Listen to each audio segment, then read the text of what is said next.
And here we go.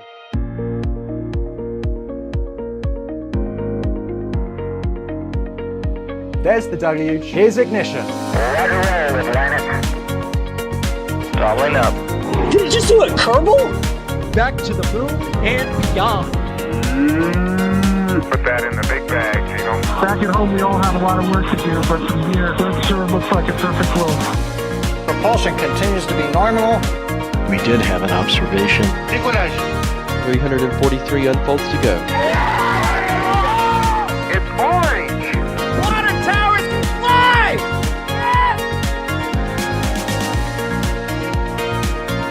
Bingo! Right in the center. Where's Jacqueline? There it is! That was surreal. That's not what we want to see. No! Oh my god. Yikes, you bet. Sure. We don't need any more of these. Hello and welcome to Starbase. This is our live view from the Rocket Ranch outpost as we watch Booster 19 rolling its way away from Masseys back to the production site. It is an early morning, pretty much wherever in the US you are, and I am D. I am your host for this evening/morning. It's a late night Starbase stream, but of course I am not alone here. So joining me on commentary is the one and only Ryan Weber. Ryan, how's it going? It's going. Yeah, Booster 19's rolling back from Masseys after completing a. It wasn't that much longer of a cryo test campaign, a couple of tests, but yeah, it's the next step in Flight 12, and hopefully now it'll be getting engines. Yeah, it is an exciting time for sure. Now we've seen a lot from Frosty boosters out there, and one of the many people who works behind the scenes operating cameras and the like. We have Steve, aka Ninja Decimator, who will be joining us on commentary a bit tonight. Steve, how's it going? It's going good, D. Thanks for letting me join in. Yeah, like you said, I'm working on 2 cams tonight, so I'll be helping track it while it's moving. Joining a few of the other crew, kind of seeing where this thing goes. Obviously, we know where it's going back. I don't know why I just said that, but you get the idea. Absolutely. And of course, there are people out there in the field. I know Gage is out there with live views. We also have Caesar out there with live views this evening. We'll see more of those as the booster makes its way towards the production site. And in the studio, pushing the buttons, pulling all the levers, is Jay Keegan. So we've got actually a big team out here tonight to cover this rollback. And, you know, this Booster 19 did a lot better than Booster 18. If y'all have questions in chat, go ahead and tag at NASASpaceflight or at NSF. We'll keep a close eye on chat and try to answer as many of those questions as we can. But to start off, Ryan, we had 4 cryo proof tests of Booster 19. Like, that kind of seems like a lot, but this is a new version of the booster for a new version of Starship, so but they also weren't all the same. Can you give us a bit of a rundown of what those different tests were, what we actually saw? Yeah, so the last time SpaceX did this many cryos on a single booster was, oh, what was it? We're kind of going all the way back to even Booster 10. And that one was a little bit different in terms of that because Booster 10 did 2 cryos without the thrust sim, and then it went back out to Masseys to do 2 more cryos with the thrust sim because they had to build a new thrust sim, and that's also why Booster 9 never got thrust sim because, well, they didn't have one built. So that's a little bit different there. And then we're looking at, let's see here. Ended up doing, hey, Gage, I think you're hot micing, by the way. So did 4 cryos plus an ambient. And I know we were all on our edge of our seats wondering if, 19 would make it past it or anything. Luckily, it did. It's rolling back in one piece this time, all the way back to the production site. It's going to get engines and everything like that. So the first cryo test was kind of just a quick small one. We had condensation, I think it was on both tanks. We had a little bit of frost on the LOX tank, but it wasn't much. I think that was more or less just to clean out the engine plumbing and things here and there. That's when they then basically went to full tanks or close to full tanks. It was kind of hard to tell whether or not they actually filled both tanks with cryo because they did a decent change with the way they're doing cryos these days. So basically, what it appears they're doing now is they're taking really cold gas. So they're taking cold nitrogen and cold oxygen, and they're filling both the tanks. And they'll on the pad they'll likely use cold CH4, not cold nitrogen. They fill the tanks and get them incredibly cold. So basically pre-chilling the booster's tanks. It'll be curious to see if they do it with ship or not. But what this does is it chills the tanks much more than they have in the past. Because in the past, they've like partially pre-chilled the tanks, but not really. More or less just pressurized them. And then filled them with like LOX or liquid methane or liquid nitrogen in the form of a cryo test. And you would easily see this fill as the frost line would go up the vehicle. Well, now what it appears they're doing is with the much colder gas is you'll see frost on the booster's tanks, but you won't see that solid frost line of the liquid. Now, the reason why they're doing this is likely to, one, they can chill down the tanks, which means the tanks are much colder when the liquid goes in, so you're not going to have as much boil off with the prop. So you're not wasting prop, you're not having to recapture as much of it, and it makes the process more efficient overall. And two, they can also load faster because thermal-wise, you're keeping things colder, especially in the main tanks, so you can load the vehicle faster, which means they could load this in 20 to 25 minutes, which is, we're expecting the stack to get loaded in half an hour now, so faster than Falcon 9, with the size of the lines, the pumps they have set up, and the subcooling capacity they have over at the launch site. We're expecting a much quicker fill. So it's a new process for the chill down and for the loading. And I'm really curious to see what it looks like on the pad itself. But it kind of stinks for us because it will be really, really hard to tell how full the tanks are. Because the tank frost is going to go up, but it won't actually be liquid. It'll just be really, really cold gas. So it's really cool. It kind of goes to show that SpaceX could not use their older tank farm because I don't think the older tank farm was set up to do this at all. And that they needed extra helium, they needed extra gas, and better pump systems in order to do all this. So it's definitely new. Yeah, and we've been seeing. Hopefully, my audio is better. I know we were having some issues there, but that should be fixed, and we'll be keeping a close eye on that. I've been seeing a lot of people, including Mick Ronald in chat, asking, "All right, we've got these cryos done, but when can we actually expect engine install to happen, and when could we see a static fire of the booster?" So engine install will happen once it gets back into the Mega Bay. It'll go on a work stand. This will be the first time they got a Block 3 booster on a work stand.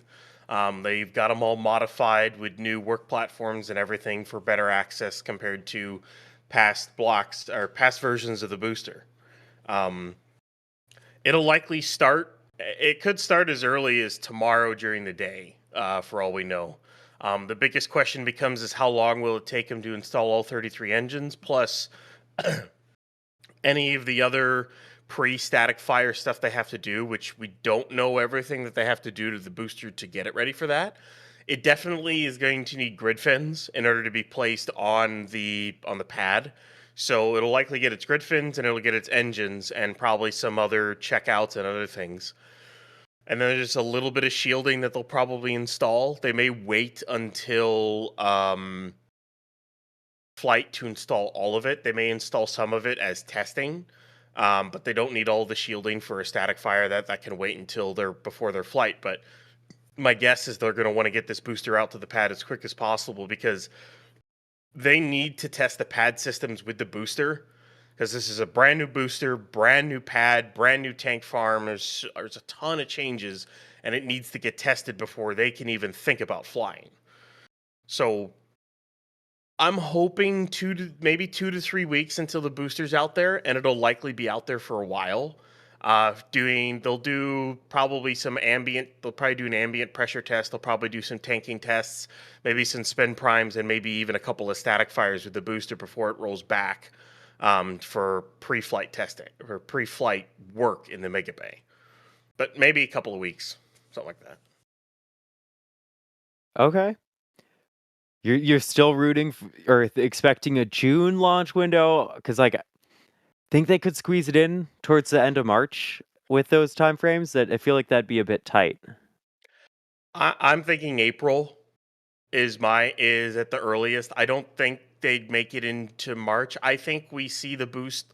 I think there's a possibility of seeing the booster on the pad by the end of February. It really depends on if the pad is ready and if they have the end, and the booster's ready and the pad's ready. The next step, of course, is ship in terms of a launch.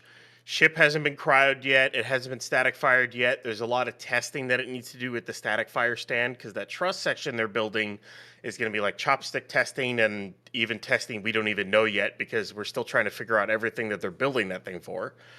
So that'll be interesting to find out what they do with the ship. I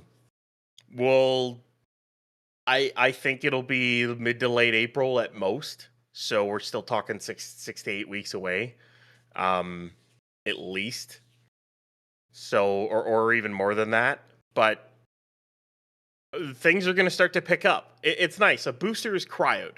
It's a big milestone. Now they need engines, and then they got to get it out to the pad. But there's a lot of testing to be done. It's a new ship QD. It's a new ship. It's a new booster. It's a new pad as a whole. There's a lot of testing. They're not going to shove this thing out there and just launch. That would be a very, very bad idea. The last thing they need is to risk an entire stack blowing up on the pad because they didn't test something right. That's the last thing they need. That would be horribly bad for the program. So they're going to take their time. They're going to get this right, and they're going to launch this thing when they're ready. And I think that's a really important attitude that they seem to be having this time around, more so than ever. Like, the importance moving into Block 3, like version 2, they had their failures and they kept working and improving, and they were able to get past those.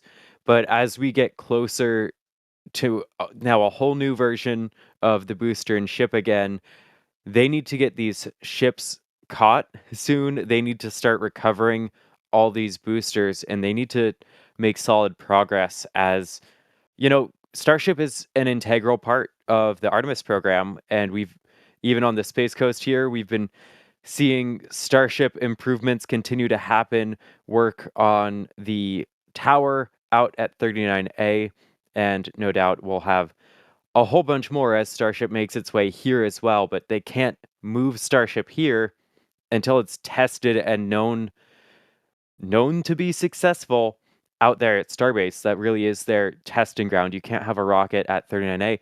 Now, I believe, is this Caesar's view? I'm not certain. But we have lots of cameras out there. Like I said, we've got Gage, we've got Caesar, both out in the field getting some views of the booster, and we're going to get more as the booster gets closer to our cameras towards the production site. Hey, D-Wise. KMR. I have a question for my good pessimist friend, Ryan Webby Weber. Huh. 90 days? You mean 90 days until they launch? Yeah. I mean, that's what you said, right? You said April. Yeah, I mean, I could definitely see that. A lot of it depends on how well the testing goes. Like there's very easily a chance that when they go to test one of these vehicles, whether it's on the pad or testing the ship, that they find something that's not right, and then they gotta change it. I am factoring in the fact that they might find something. If everything goes perfect, maybe early April. So give it 60 days. It's just one of those things that they still have a lot of work to do. The biggest thing is getting the booster on that pad and testing everything. There's so much new stuff. That pad is basically the only similarity with that the new pad has with the old one is that it still has 20 hold down arms, but they're completely redesigned. The clamp system's redesigned, the water system's completely redesigned, the pressurization system is redesigned, the pump system's redesigned, subcooling, everything. None of it is basically the same. So they have to test all of that. And we saw how long it took them to test 7. Now it's going to be a little more condensed because, they've tested Starship before, but it's still all new systems and they got to test it. I think I agree with you for once, in a way. But I think here I'm the pessimist because I don't think by the end of April. I don't think early April. I think there's a lot of testing that needs to be done. Wait. Kevin's agreeing with me? Yeah. Ryan's an optimist. What? What is you happening? are the optimist in this situation. This might be an NSF first, where we have these two agreeing. This is a historic moment. The funny thing is because I was talking with Zach Golden, CSI Starbase earlier today, and we were all talking about you see all the testing they're still doing with test tanks. They're still testing 39.1. They might be testing another test tank because they're saving 18.3s forward. So there's a chance that will do like catch testing hardware on a booster.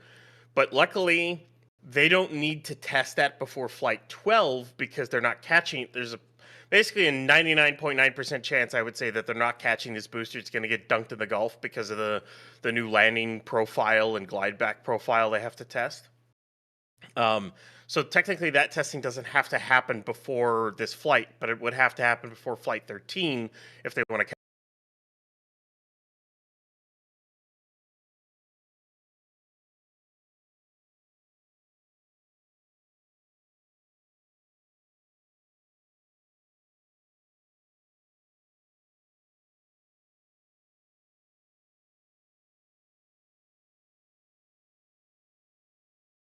Catch.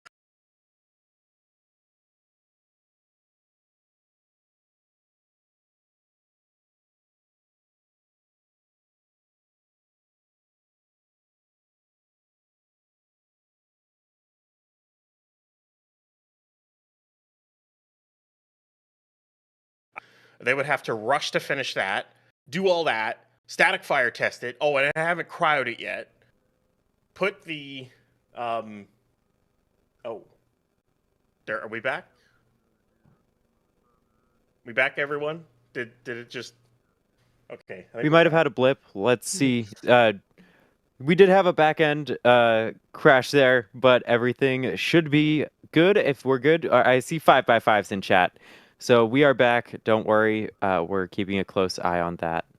But sorry. I don't know exactly where we cut off, but Webby, please continue. We have had an observation. Anyways. But basically what I'm saying is you would have to like exponentially rush this program in order to launch in 4 weeks. And that would be incredibly dangerous for not only SpaceX to do, but for the program at large to try to rush through all this testing and then try to fly. That I don't see a universe in which they can fly in 4 weeks. I really don't see a universe. 6 is pushing it even for that matter. And that's like the most optimistic. That's if all the testing that they're doing goes perfect and they're able to get the ship out within like the next, I don't know, week or two. But I honestly think mid to late April. And just to spite all of us, it'll be April 20th on the anniversary of Flight 1. Just to spite all of us, it'll be April 20th. Watch. Should be funny. I definitely see the end of April as a very realistic possibility. And I feel like that spaces it out from Artemis a good bit. Like, we have time to recover from the marathon that will be the Artemis coverage. I know we're all looking forward to that one. It's going to be a ton of fun, but a busy month next month as we get closer. I do also want to thank some of the support here, and we will go back and get to some of the ones we've missed in a bit. But I've seen Mr. Fluffy right at the start of the stream with a $5 super chat saying, so, Mr. Weber, Artemis 2, Flight 12, Crew 12, or New Glenn 3. And he's also wondering from myself and Jay. So I think we have a pretty solid order locked down between at least 2 or 3 of those, though. I think Crew 12 is very safely the first. Then maybe it gets a little question marky, but I think Artemis 2 will be second. Then New Glenn, then Flight 12 of Starship. Do you disagree with any of those? No, I think that's a pretty solid lineup. I wouldn't. I'm curious to know when New Glenn 4 would happen, but I would even depending on how the refurb of Tail 2 is and how far along Tail 3 is, as well as their payloads. I would even say there's a possibility of NG4 before Flight 12, even. Depending on how well NG3 goes and where there are, I would not be shocked at NG4 before Flight 12. I would not be. I have to admit, I could see it. It'd take a lot. Like, they've flown New Glenn twice now, but they had quite the gap between them. And so it'd take a lot more understanding of the rocket. But now that they have that tail back from Flight 2, I think they're in a way better position for a far faster turnaround between flights, especially like if they get to Flight 3 and they can recover again. I think that's huge for ramping up the cadence. And then it just stands to be seen what the second stage production and what the refurbishment on that first stage actually looks like. I would, and for those of you who don't know, tail is the nomenclature for a New Glenn first stage booster. Just for those who don't know, it's a weird nomenclature, but it's what Blue Origin calls them. And we had a message here in chat from S. Murphy wondering if we think subsequent flights will increase in frequency enough to catch up. I also saw a question on how far after this one would Flight 13 would be, and that's entirely predicated on when Flight 12 goes. So they just started stacking S20 and booster S40 and booster 20. So the nose cone payload bay got stacked on the forward section a couple of days ago for ship 20, ship 40. I'm getting my numbers are getting mixed up in my head here. And then booster 20 had its A24 aft section along with its common dome get stacked as well. So basically, they're starting on the Flight 13 vehicles, so those will have to get stacked. Ship 40 should be done by the end of the month. Booster 20, I would say, hopefully done by be ready for cryo mid to end of March. They're not going to stack it as fast as 19. They're not going to.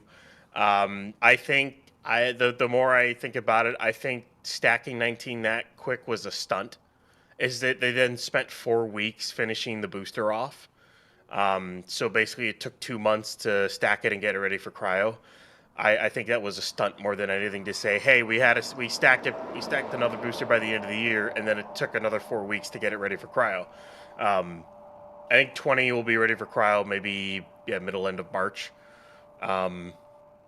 That's where I'm looking at. But I mean, we'll see. It's one of those things, and then they have to do the testing on those, and then they have to get it ready for flight. So flight 13 might be shortly after 12, depending on when 12 goes, because the turnaround for the pad is going to be different this time around. Because as we know, it took them at least a month to turn around pad 1. In theory, this pad should be able to be turned around within days.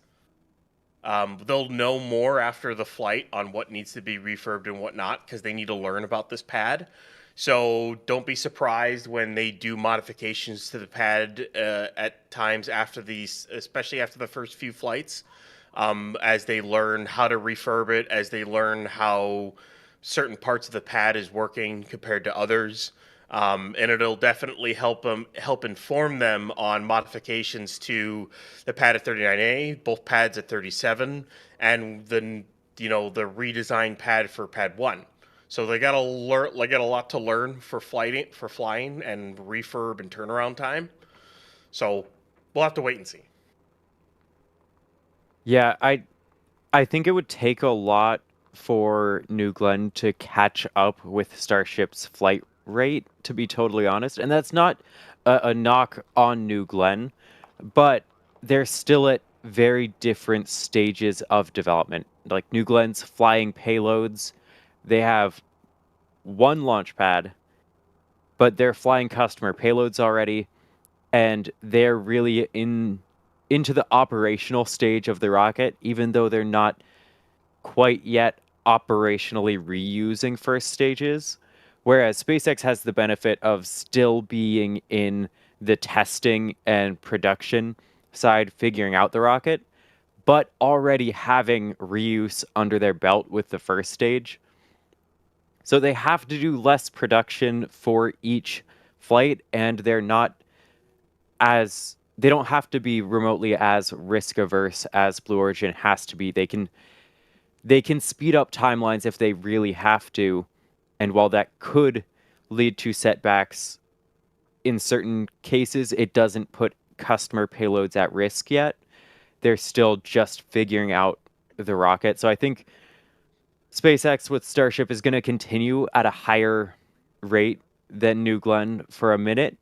And since SpaceX has focused on second stage reusability from the very beginning, they're also going to have that going for them as far as keeping the flight rate up above that of New Glenn. But we'll have to see. They've got a lot of work to do ahead of reflying that second stage. And I mean, that's going to be a sight to behold. We've seen the buoy videos, both live and the replays during the splashdowns, and actually seeing that ship get caught. That's going to get them an extraordinary amount of data that they can learn from, that they could improve the ship with. And then once they're able to refly it, then, I mean, what's the limiting factor? Fueling or refurbishment? And they're not having to do new production. Once again, if y'all have questions in chat, feel free to tag us at NASASpaceflight or at NSF. We'll be keeping a close eye, trying to answer all those. While these rollbacks aren't necessarily the most action-filled, we love the opportunity to answer all your questions and hang out and just talk about the exciting things to come with this program and in space flight around the world. Like, you're talking about the limiting factor on cadence increase for Starship. Well, we can pick that apart one piece by piece. And start with the pad. The new design should allow for very rapid turnarounds. They built that pad, especially with the water deluge and everything else. They built that pad basically to be able to be turned around probably within a day or less.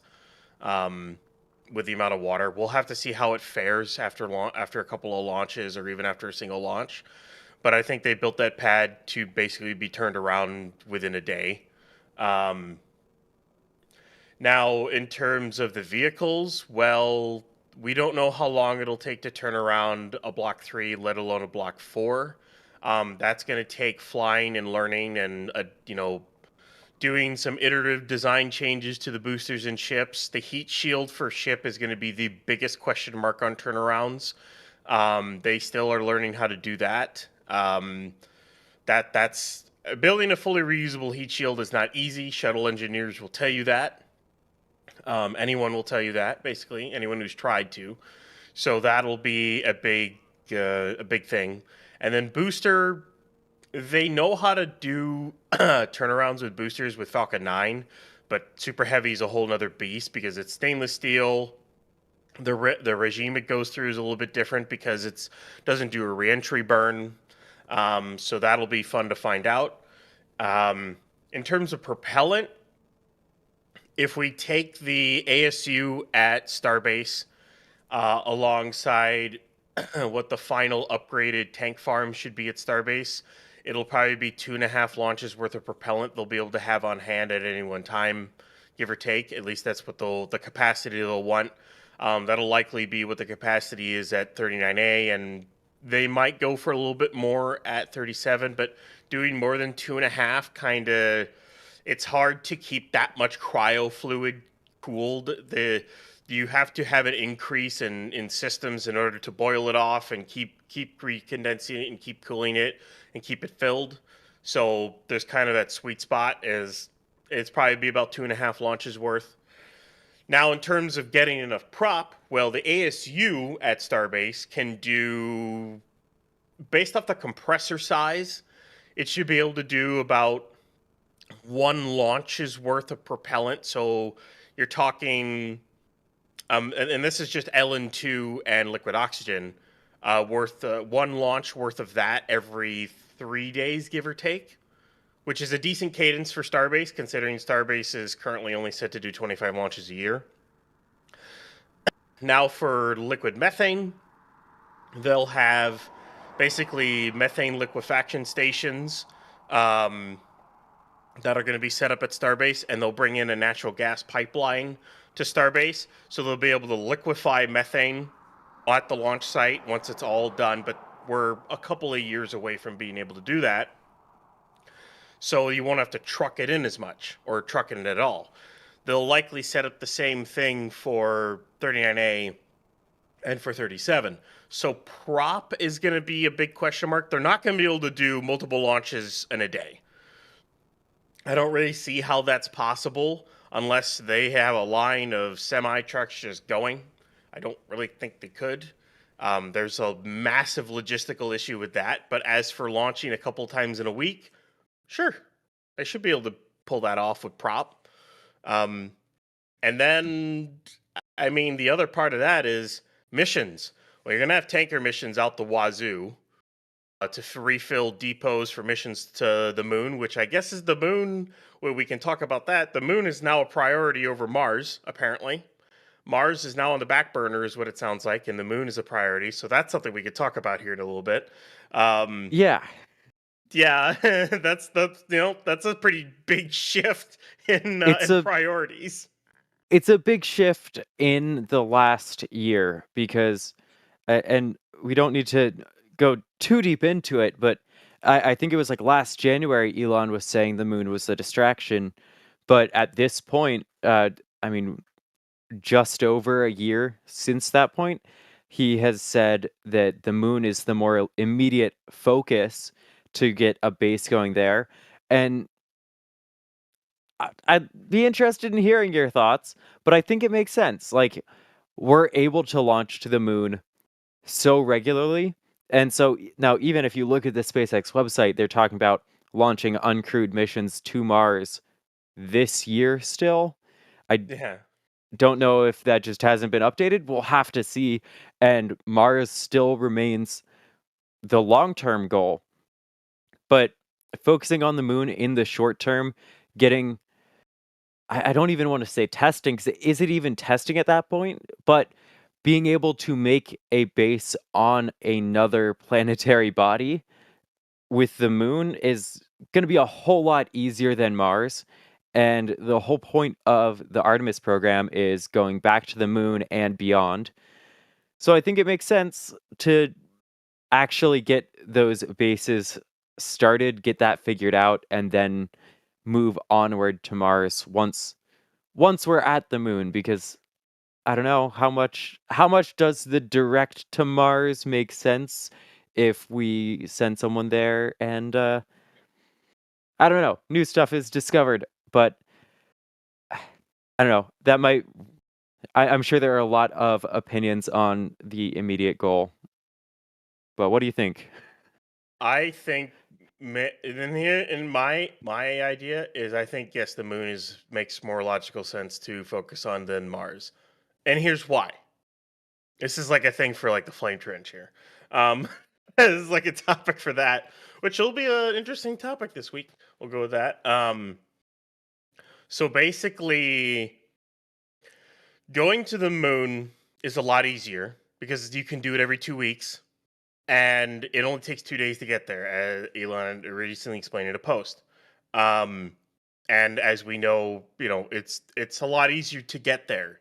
You have a lot more opportunities to get there. So, in terms of the Starship program, it makes a lot more sense to use that as a goal to help build up tankers, depots, crewed missions, and everything along those lines, as well as building. And what I want like a massive space station in orbit around the moon. I don't want just Gateway. I want like a massive space station around in low Earth orbit and the moon, and using Starship to do that would be awesome. So that's what I want there.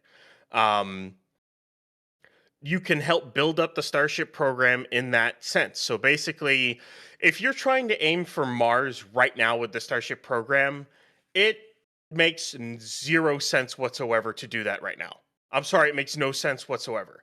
You have one operational pad right now. It's not even an operational pad. You have zero operational pads at the moment for a Starship program, because Pad 2 is not operational yet. 39A is still under construction. They're still redoing Pad 1, and they just started 37.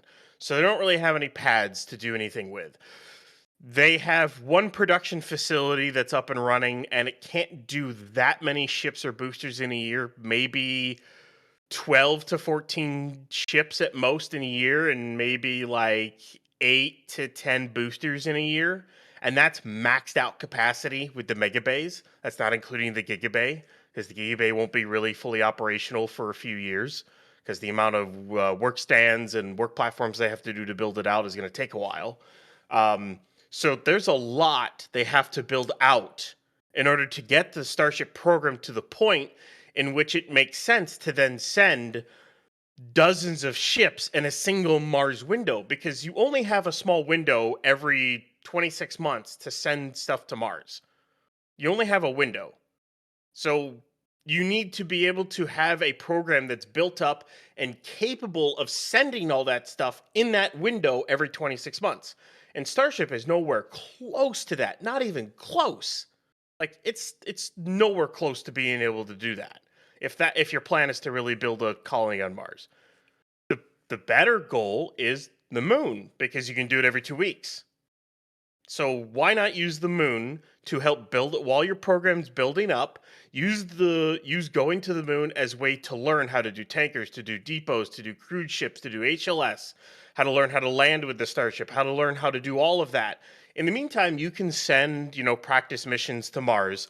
But once your program is built up and you've got your pads, you've got your production facilities, you know how to make a nuclear reactor out in, and whatnot, you've got one that you can send to Mars, you have all of that ready to go, you then line up a bunch of Starships, and that maybe in the window of 2032, 2030, actually it'd be like 2035, or maybe 2033, you load it all up during a transfer window and you send it all at once. You send it all. And at that point, you could basically send all the you could probably send all the propellant, all of the supplies, the habitation modules, the power modules, and the people. You could send everything you need to all at once, because you have the backing of a program and everything you've learned from going to the moon to help push towards Mars. That's what I think it makes sense, at least to me. Yeah, I'm definitely with you there. It makes sense, especially like SpaceX is already focusing with the lunar lander with HLS. So they're already working on that architecture. They might as well really perfect it, build it out, and move forward. Now, I do want to thank some support we've gotten. Jay's been working really hard in the background to fix up some of the stuff with the panel, so we're not able to display this on screen, but I do want to thank all of the support we've seen. Starting off, Turtle Sanctuary with a super chat. Thank you so much. Question for Ryan or D or for the chat. Can we get a 2-story decal of the booster number installed on the boosters, please? Maybe for ship 2? You know, I would love that. It'd be so easy to keep track of them if they just had a massive decal. We've got the little logos on Falcon 9 that makes it very clear which booster it is if you get a close enough look. So we will be, I mean, the team out here and that's taking photos of these every day, they're able to know exactly which ship is ship, whether it's by the tile patterns or everything, but having a logo would be very helpful for knowing at a glance. And from when we were talking about those launch dates, Lords of Random with a super chat saying, Ryan Weber character development. You've become more positive. Have I, though, or did Kevin become more pessimistic alongside me? Which one happened more? Which one was it? I think we are all realists in our own way. And on the note of positivity, we have Bideford. Thank you so much for the $20 super chat saying, oh my, stay somewhat positive, please. And yet, I think we have, actually. I think we are pretty positive, even with all the changes. Like, there's a lot of stuff happening in spaceflight, but we are, I don't know. I'm pretty optimistic for the future of spaceflight still. So there was a question earlier from Shane, and I think it's worth addressing. Why not just catch Booster V3, check out the data and refurbish and send it out again? Wouldn't that make the next launch literally faster and cheaper and help them stay on track with the goal? And I think, yes, we already saw that with version 2, especially. Like, they can catch boosters, they can refly boosters, and in terms of booster production, that could be a huge help to cadence. But I think the reason they might not right off the bat go for that catch is because of risk to the launch site. Because if you need, even if it means delaying the next launch by the length of production of one booster, there's a huge risk if you try to catch the first of a brand new type of booster without knowing exactly how it will get caught, how it handles reignition. Getting that real world test data from, say, a splashdown could be incredibly valuable in preventing damage to the launch site, which takes a whole lot more time than a single booster to build, wouldn't you say? Yeah. For me though, I don't think they'll catch this booster. I think they'll catch 20. Just because of how new the booster is, how new the pad is, the maneuvers. So for anyone who's not aware, and we to do this, is that for catching a booster on pad 2, it's a lot more sketchy than catching a booster on pad 1. So on pad 1, they could go straight back in and get it caught on the chopsticks. Pad 2 is going to be way more jank. So they can't go straight down and catch it off to the side of the tower. They're not going to do that with the sticks. That would put way too much strain on one actuator compared to the other. What they will have to do is they'll basically target the booster off to the south, so where the new expansion is getting put in, which we can talk about that too. It'll be to the left of the view you're seeing of pad 2 there. It'll be off to the left, down to the south, and then they'll have to cancel out all the vertical and horizontal motion, and then dog leg hover the booster over into the arms, and then catch it. So you're using a lot of propellant to do that, which means you're going to lose some payload capability launching from Pad 2. I don't know how much you're going to lose, but you're definitely going to lose some. But the reason why they have to do this is because they had to build Pad 2 this way, or this orientation, because they just straight up didn't have room to do it any other way. They are very, very low on area at Starbase. And basically, even with the expansion, they still don't have that much room. And not only that, they're also limited by how they can build stuff at Starbase as well.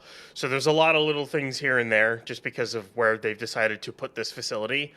37 and 39 will be a lot easier in terms of the orientation of the pads. They can actually choose that. They actually can choose that because they have all the room in the world. Because for those of you who don't know, like LC39A and Slick 37 are gigantic pads. They're huge. There's a lot of area there. Those pad technicians and the launch pad engineers have all the room in the world to work with compared to at Starbase. So.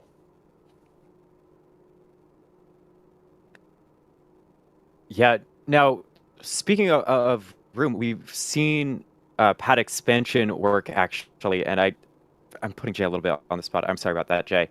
But I know we've seen in the flats sort of that expansion work go out, and that ties into a question we had earlier. When might we see more than 2 pads at Starbase? Do you think we will see more than 2 pads at Starbase? No. I would say this: the size of Starbase is nuts for even 2 pads of Starship. If you were to take Starbase and put 2 Falcon pads, that would still be kind of nuts, honestly. 2 Falcon pads at Starbase, let alone 2 pads of the world's most powerful rocket ever to launch, is nuts all in of itself. They won't put another pad there. There's no reason to, not at Starbase. It's not a great place for that. They'll likely put that over. I don't think they'll ever put 3 pads in one location because I don't think they're doing LC49 ever. There's a lot of environmental issues and other things and public backlash for doing a launch site there. I think they'll be happy with 39, 37, and then Starbase. Maybe they'll do Vandenberg down the line, but I think even with 5 launch pads, they'll be able to get a good cadence. I mean, look, they've been able to do what? How many Falcon 9 launches they had last year? I forgot the exact numbers. Like 160 something. I think it was the mid 160s, almost 170, but not quite. They slowed down in the last month of the year. They did that with 3 pads and drone ship landings, which, okay, Starship is going to have 5 pads with catching. So your cadence could be in the 300 to 400 range if they get it all approved to do that. If you kind of scale it up because, now you've got 2 more pads, and then you've got, and you're able to bring it literally right back to your launch pad, and then refurbish it, quickly refurbish it and bring it back out. Or for that matter, in the case of boosters, they should be able to catch it, put it back, hopefully put it back on the pad and launch it again, maybe with a quick inspection or whatever like that. So that's kind of the increase we're looking at. So that's the hope. I don't think you need more than that many pads. You don't need more than that. If they really want to get up to like 1,000 to 2,000 launches in a year, then yeah, I think you might need more pads, or you need some kind of ridiculous refurbishment, and whatnot. But the one thing I've always find funny when people talk about wanting to launch that many times in a year is orbital mechanics are a thing. I don't know if anyone knows this, but like when you're trying to go refuel a depot that's, say, in low Earth orbit, you can't launch any time of the day. That's not how that works. You need to launch in a certain window in order to do the rendezvous. or you need to be able to have the capability to line it up, which it's still kind of hard. So there's a window for launching. You can't just launch every single hour, and hope to rendezvous with your depot to refuel it. That's not how that works. That's not how anything works with orbital mechanics. Starlink-wise, though, depending on every shell and inclination you want to dunk it in, you could basically launch almost any time, any day, depending on where you want to put it. But in terms of rendezvous for like depots and crewed missions and cargo missions, you can't just launch it all willy-nilly at any time you want. There are windows you have to launch in. Yeah, and no doubt once we start seeing those true Starlinks flying on Starship, the cadence will ramp up dramatically. I think that'll be the real sign of a cadence ramp up when they start getting payloads and getting additional value to SpaceX as a whole outside of the Starship program, because they're going to be really reliant on Starship to fill out the new portion of Starlink, which, I mean, that seems incredible. Now, also incredible, I really want to thank the support that we've gotten this stream. It is so greatly appreciated. We had Turtle Sanctuary with 2 super chats in here, and I think we already had one from you as well. Didn't Star Trek cover all this in 300 or 400 years? What are we waiting for? Roddenberries? And just love hearing Weber nerd out like he's in charge of Galactica's fleet. My fave, Martian Ryan Weber. Thank you for the support. I mean, it's always fun nerding out on the stream, talking about what you really care about, because that's why we're all here. We love spaceflight. We love talking about spaceflight. We love hanging out with all of you. I mean, it's so fun. Even when we are watching tanks roll down the road, that's what we're doing here. It's so cool, and there's so much to learn. And I know every time I'm on a stream with Ryan, I am learning a ton. I also want to thank Kiwi Nibbles for gifting a Red Team membership, and Ryan Aries for gifting 5 Red Team memberships. If you got one of those memberships, be sure to thank them in chat and enjoy some of the perks of the membership program, whether it be some members exclusive videos or photos. There are a ton of perks. Revhead with a super chat saying good morning. Good morning, Revhead. It is great to have you here at this bright and early 1:19 a.m. Central Time, 2:19 a.m. Eastern Time. And Kiwi with a super chat saying, I would love Webby in charge of the Destiny on SGU. I will just say this: if I had cracked the code, I definitely wouldn't have kept it a secret like Rush did. I definitely would not have done that. And that would, while being in charge of the Destiny would be cool, I don't know if I'd want to be several billion light years away from Earth. I don't know. As long as I could bring, change of clothes with me and whatnot, unlike the Destiny crew, that might be cool. Yeah. But I'd rather captain a BC-304. And someone mentioned Galactica. If I were to get a task force of my favorite ships, it would be like Battlestar Galactica. Not the show, but the ship, for those who don't know. The actual ship. Like the Normandy SR-2. Like the USS Enterprise, NCC 1701E, the Sovereign class, and probably the original Constitution class. It's hard between the original Connie and the refit. I love both. You're probably talking, you got to add Firefly to that. A BC-304, probably. I'm trying to decide between the Daedalus and the Odyssey. I'd probably pick the Odyssey over anything. No, the Hammond, because what Carter, the Hammond. Man, let's see what else. Oh, there's a lot of good, cool sci-fi ships to choose from. It's hard to choose them all, but I'd love to just have a cool task force of sci-fi ships. Got to nerd out here. I need Chris B here because we need to do our sci-fi stream where we just talk about sci-fi stuff like Stargate, Star Trek, Star Wars. Like I'll take Home One, as well as the Millennium Falcon. I'll take a couple X-wings in there as well. I mean, there's a lot of good choices you can add for a whole task force of like sci-fi ships. Maybe the city of Atlantis there with fully charged with 3 ZPMs. It could make a pretty unstoppable task force if you really tried. So we see they've sort of made it towards the end of Massey Way here, but they seem to be working on something on the SPMTs here. But Yeah. I think we've also seen this before. I mean, these SPMTs are incredibly powerful, and they move massive rockets around through, I mean, let's be honest, the dirt and the humidity of South Texas. But I don't know whether you would say broken down. I saw some people saying that in chat. But regardless, they're taking a look at it. So do we have any idea what this could be? Whether, I mean, there are so many wheels and so many different mechanics that have to work in such close cooperation. Back up. Might have lowered down to check something. They're definitely lifting it back up now. Oh, yeah. That's so cool to see. I just want to say those two SPMTs that are lifting that when they lift up like that, they're lifting like 400 tons worth of steel and concrete.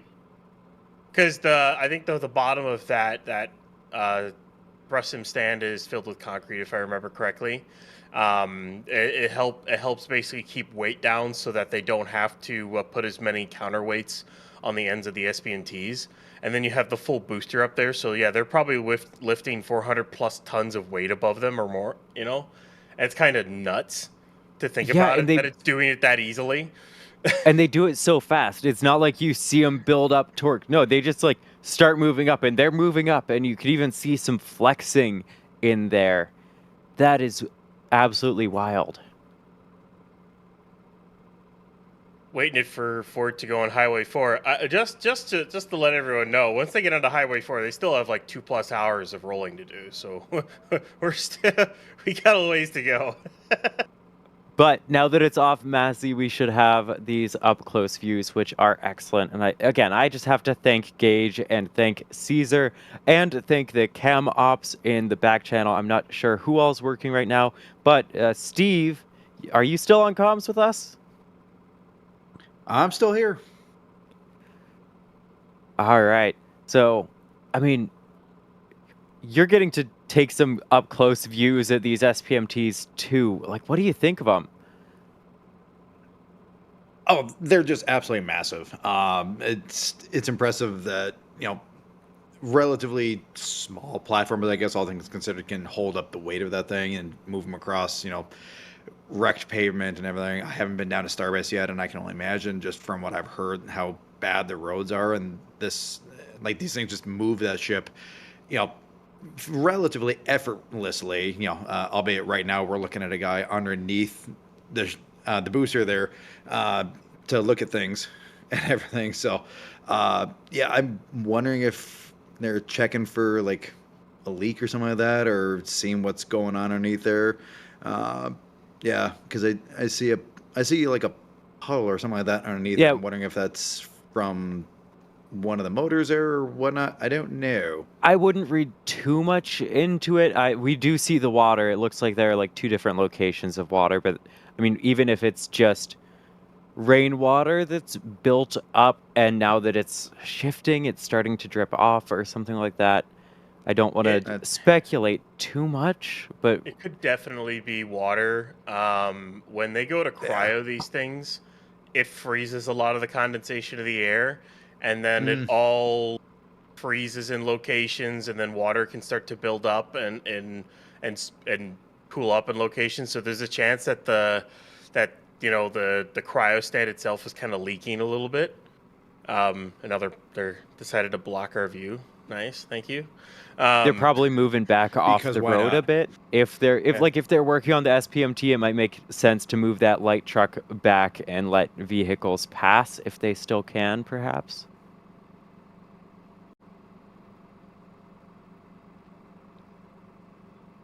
Certainly working on something. Either, I think a lot of it's just water, because you wouldn't see a drip. You wouldn't see a drip like that. That those hydraulics are operating under high pressure. It'd be spraying more out than dripping. So that's probably just water leaking from areas. It'd be my guess. Yeah. And I mean, so I've been out there. Steve, have you made it out there? And Ryan, have you made it out there to be up close with these rockets? I have not. I have not made it down there yet. No? I'm actually planning on it in about 2 months here, so hopefully I'll right. get down there and kind of see what's going on. Think you're going to catch Eventually- Flight 12? I mean, depends on when it actually goes. I mean, if if we're optimistic, maybe it goes in March and I miss it. But if we're a little more pessimist, like Ryan, and then maybe I get a chance to see it later in April. We'll see. All right, if you're calling Ryan's April take the pessimist take, what is your guess for Flight 12 and when it will launch? If I'm being honest, I really do hope it goes sooner, just so we actually see the version 3, actually get up in the air.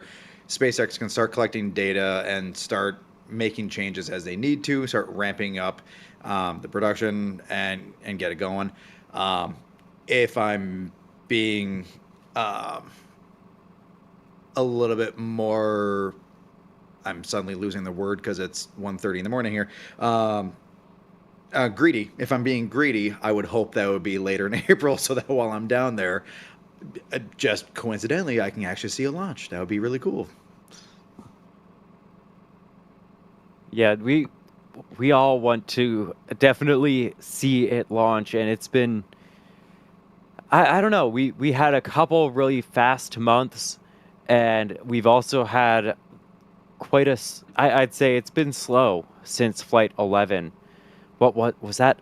That was October now, so it's been quite a few months. But with all the changes are we backing up a little bit? I think they're doing some testing with the SPMTs or something. They're looking at something. And in terms of since we've had a flight since October 13th was the last time we had a flight, I just want to say we are still going on the longest streak in the entire program of not having a vehicle or test or something to be tested at the launch site. It's the longest drought in the entirety of the program where we've not had a flight vehicle or like a test tank like SN1 or SN2 at the launch site. So yeah, it's understandable people are getting antsy, but this is also a gigantic shift for the program, for a brand new pad, brand new vehicle design, and a lot of other changes, and they need to make sure everything goes right. Yeah, that was also kind of my other reason for wanting it to go in March, but like I said, we'll see what happens. Yeah. So we're gonna keep an eye on these SPMTs here, see if they can figure out that issue. I almost wonder if they didn't back up that light truck specifically because they knew our view was there. But we'll be keeping a close eye on these. Maybe they will get it fixed very soon and get it on the roll. But nonetheless, if you have questions in chat, once again, continue to at us at NSF or at NASASpaceflight, and we will do our absolute best to answer them. And I also do need to thank Turtle Sanctuary again with the support. Colonial Viper or TIE Fighter? Pick your transport wisely, chat. All right, I know you were asking chat. I'm going to answer, though. I have to say TIE Fighter. Which one was it again? Colonial what again? Colonial Viper or TIE Fighter? Viper. All the way. Which Mark Viper would you go with? Ooh. Ooh. Yeah, that's a different one. Probably the Mark. I'm trying to remember off the top of my head. Now I need to do a rewatch of Battlestar Galactica. To remember all the marks off the top of my head. Fine, still here, I'll do it for you then. Because Lieutenant oh my God, okay, never mind. Adama. Yeah, I think his was the Mark II Viper, I believe it was. Yeah. And then the newer ones, when the series came out, were the Mark VIIs, and those ones were the ones that had the new computer systems in them that were easily hacked by the Cylon. So I personally would go, okay, we're nerding out. I'm going to go for the Mark IIs just because they're not easily hacked. Well, and I if we're think not they actually dealing look a with little cooler. if we're not dealing with Cylons, I'd probably do the 7, but the Mark II is always good. Although ties are cool, but neither of them have any type of FTL capability, unless you're using because an Imperial tie doesn't have FTL. That's the other thing. Are we talking a First Order TIE fighter, or are we talking an Imperial TIE fighter? Because I think the First Order ties have a hyperdrive, or at least the later ones do, but the original Imperial ties don't have it, which is, we're gonna nerd out more for a second as B-19 decides to go on to Highway 4 finally.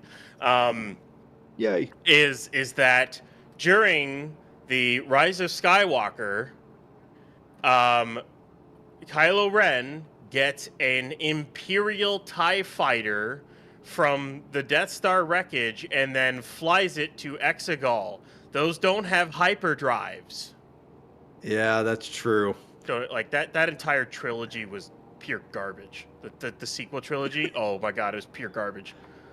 Just sorry, I have to say, All right. it was bad. It's bad. It's just... Let's look at this view real quick and then listen into these SPMTs, because this is an incredible, incredible view here.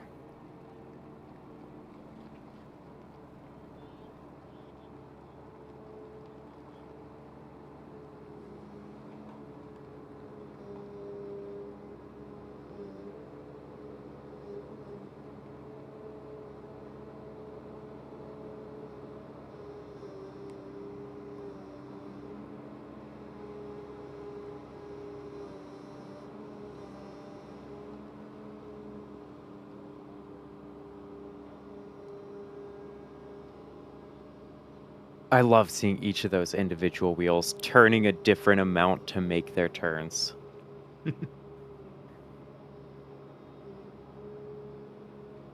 I know people have asked in the past, could SPMTs move SLS in its stack? Yes, if you had enough. Yes, it could. If you had enough. Define Yep. enough. Maybe like several 40 axles in a line, maybe. SPMTs move ships. Like, they move ships. That's true. They do. Yeah, they could move SLS if you had the right setup. You'd need so many, and I'm just thinking, like, moving it in vertical of the full stack, and it's got solids in there, so it's got the extra weight of solids, plus needing the tower with the ML. How much does the whole thing weigh again? I forgot what they said it was. I don't have those numbers off the top of my head. I think it was like 6 million pounds for the whole stack plus the pad. Or I don't remember. Oh, SLS is nearly 6 million pounds.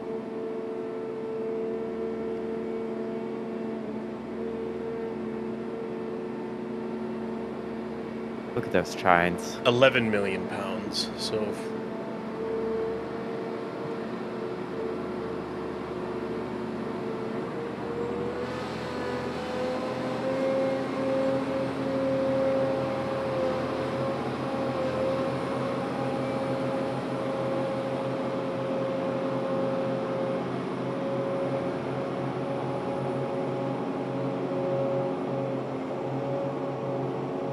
You would need three 35 axle SPMTs, or just for that margin, 3 36 axle SPMTs, and you could move the entire SLS and mobile launcher stack with SPMTs. Because an SPMT axle can carry 40 to 48 tons. each axle. So there you go. Okay. And on that note, we just got a super chat from Thomas. Thank you for the support. Would SPMTs be faster than Crawler 2 for SLS?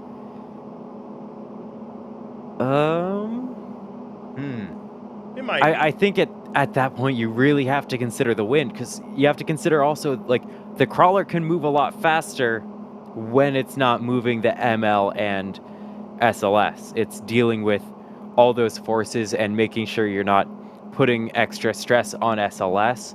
And even the surface it's going on, because of course they've got the crawler way there, but that's river rocks. I don't know. I feel like SPMTs would actually be reasonably okay, but it is far bumpier a surface than they are running on at Starbase. That is for sure.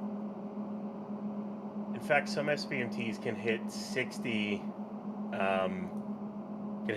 tons per axle. So you're talking, so the whole stack, the whole SLS stack, they say it's 4,990 metric tons. We'll just round that up to 5,000. Divide that by 60, so you're talking 83.33 repeating axles. So you round that up to 84 axles and divide it by, you could just divide that by 2, and you could do 42 axle SPMTs, or you try to spread the weight out, and maybe you do basically divide that by 3, and you do 3 28 axle SPMTs, which is the funny thing is that's the exact setup they did for the launch pad, the launch mount move. So just for those who don't know, the axles, the amount of the SPMTs they used for the launch mount move is actually overkill by a significant amount. So you would probably also want to do overkill to have margin. So say you could do, like, I don't know, you could probably do 3 or 4 28 axle SPMTs with a significant margin and move the entire stack without any issues. Yeah. That would be wild to see. Like, I'm just so used to Starships and the SPMTs and then the Crawler and SLS. And I don't think that's changing, that's for sure.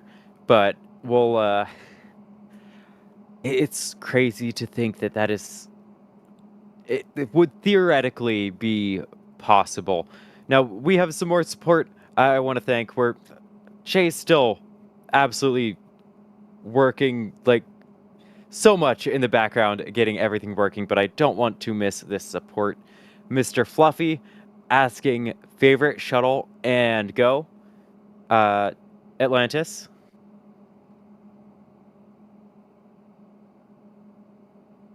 Ryan? Sorry, favorite shuttle. Favorite shuttle. I might get yelled at by Crispy, I don't know. I like Atlantis because I've seen it twice. Okay. I am waiting to see. I've seen Discovery. I need to go see Enterprise. I know it's not a. I know people consider it not a real shuttle, but it helped a lot. It helped the program a lot, so I want to go see it. I've never been to Intrepid Museum. And once they open the California Science Center, I'm going to see Endeavor in that full stack, like as soon as I can. That'll be cool to see. I can't wait to see that. Ninja Decimator. Pew pew pew. Real shuttle, I'd have to go Endeavor. If we're going sci-fi fake shuttle, I'm going to go Delta Flyer from Voyager. Ooh. Wow, bringing in... Yes. Okay. That's a direction I did not expect the question to go. I love the Delta Flyer because, I mean, it's cool. It looks really, really cool. It's got a lot of uses, and especially the control setup that Tom Paris made. You still got tapping panels, but you also have an actual yoke to control the flyer, as well as actual physical controls, knobs and buttons, physical controls. That's one reason why I don't like Teslas at all. I don't ever want to use a Tesla because there's way too much tapping panels. They took away the stalks. I think it's stupid. I want stalks. I want physical buttons. I want all of that. I think going straight to only LCARS is cool. Don't get me wrong. Like TNG, it's cool.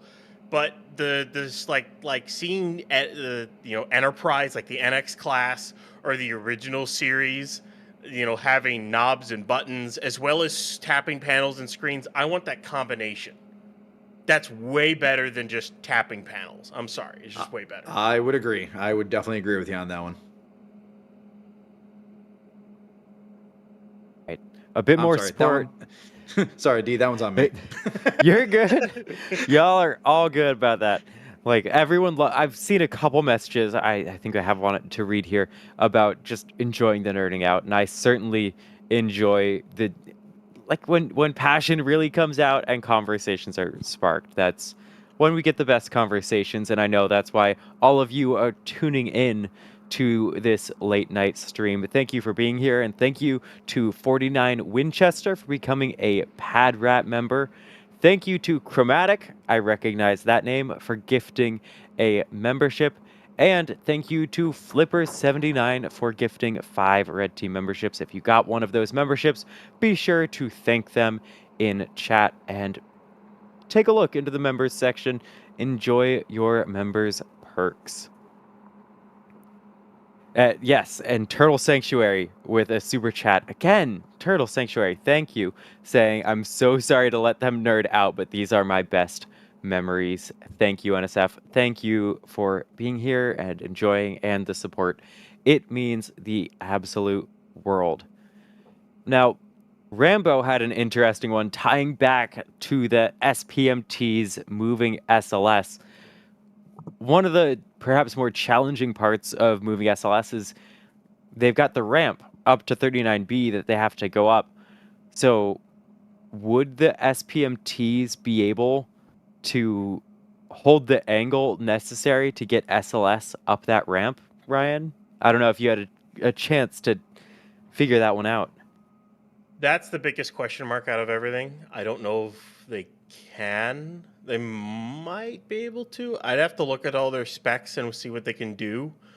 But either way, I just know that they could definitely move the whole stack. It's the question, is if they could make that that ramp without too much issues.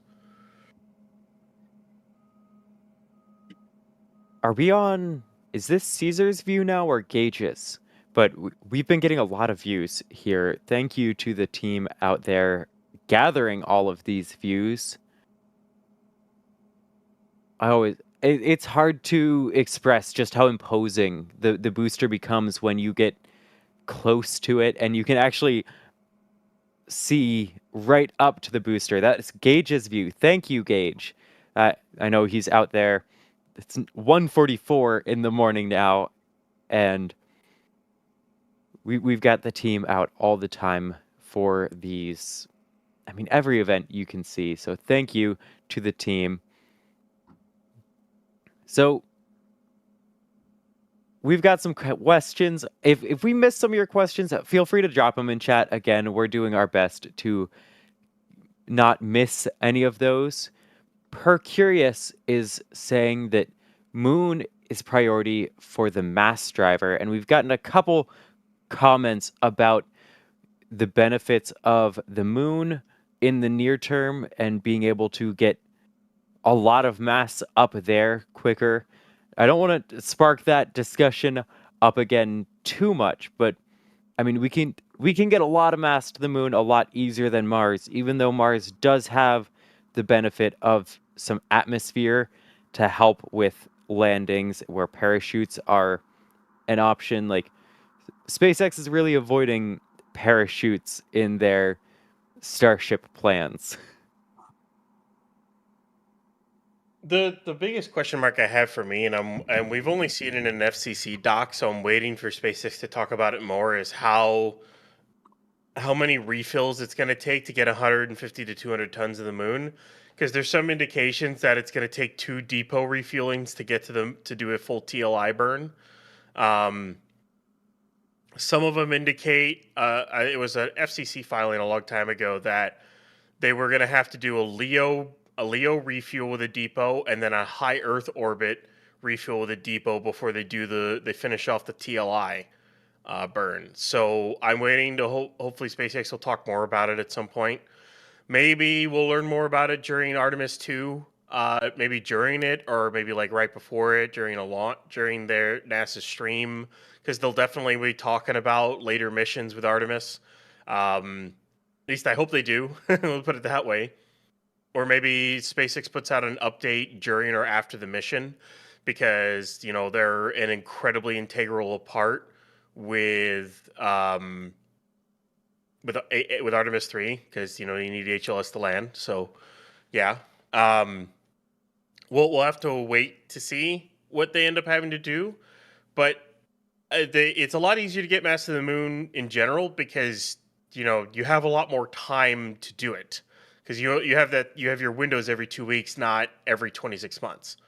So you have a lot more open time span to put mass to the moon and whatnot. And then not only that, it's easier to communicate with the moon than it is to Mars. Mars is, especially in the longer areas, it's a 20-minute lag time even to send one message there at the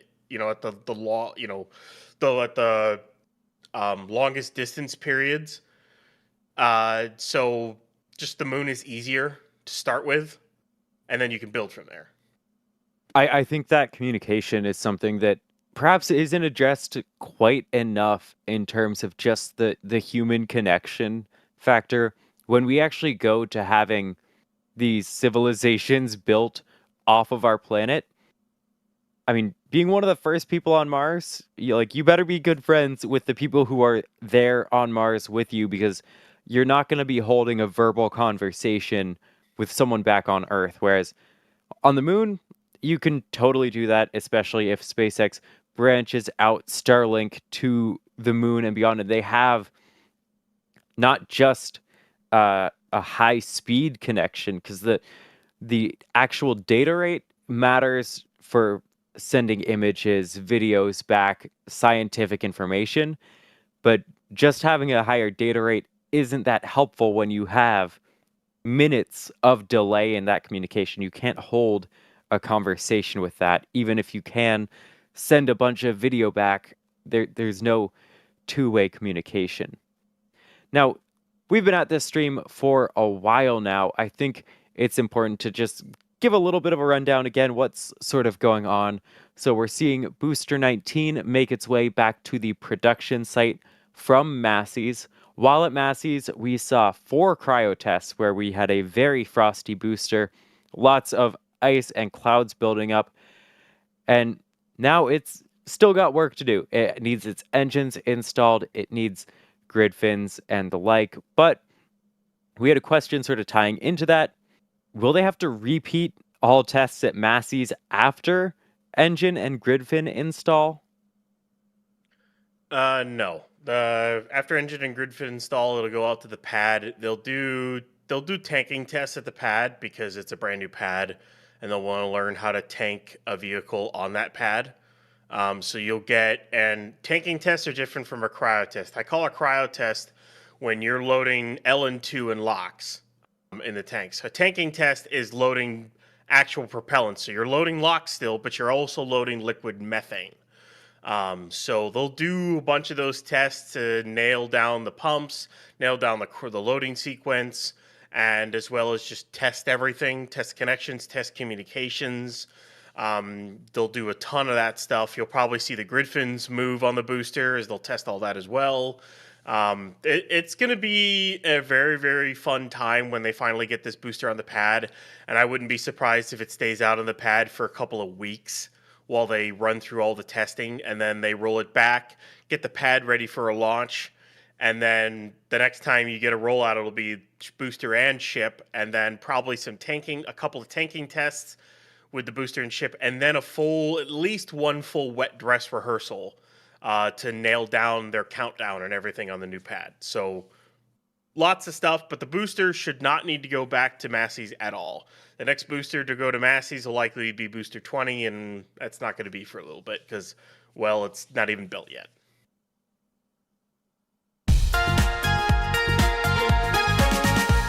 Breaking news.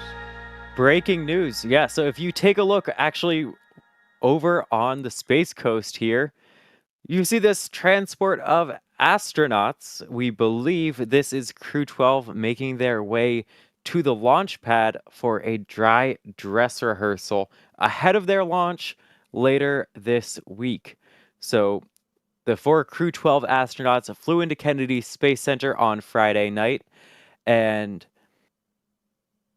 yes, I'm being told in the back channel, this is a time lapse. They're not flying down the road at that speed.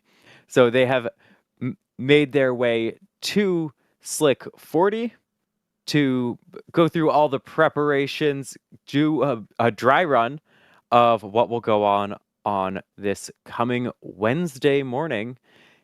I mean, it's so exciting that we're at a time in spaceflight where, yeah, the crew, of course, they're on their way to the launch pad.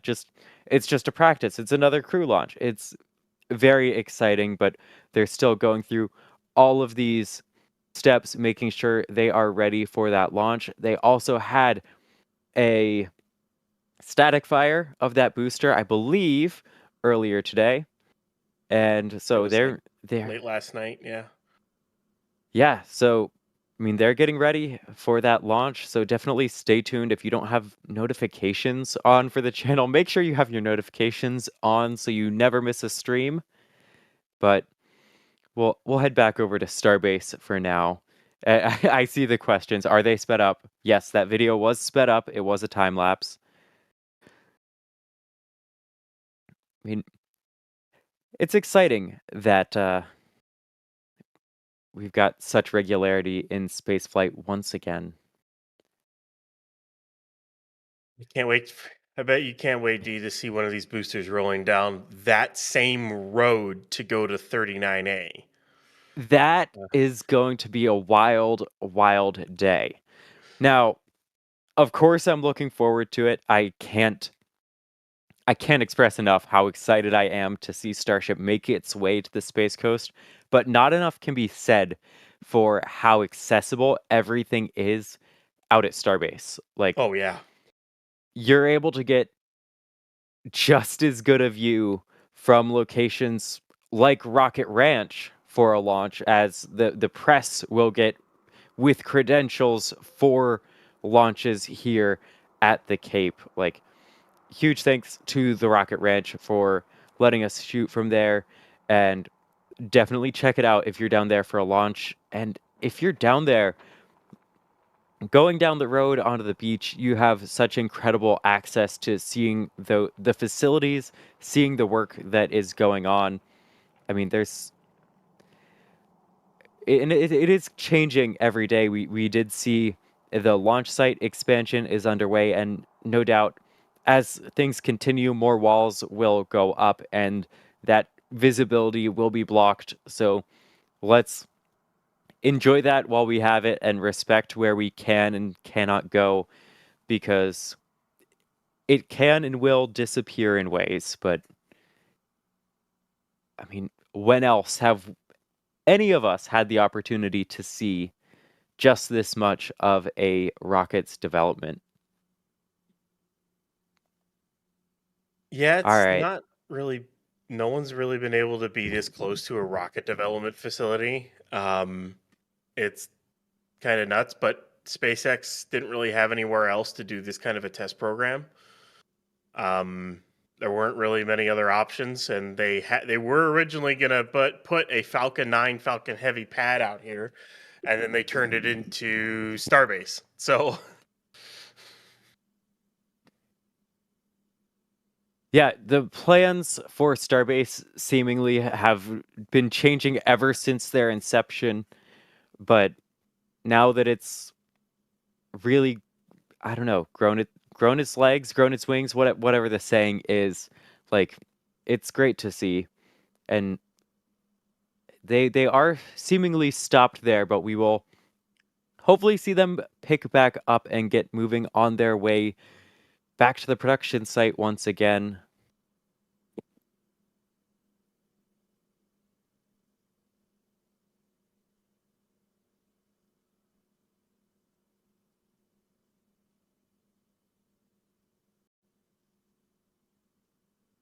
Yeah, these are not our lights flashing. This is definitely the the SpaceX transport vehicles there.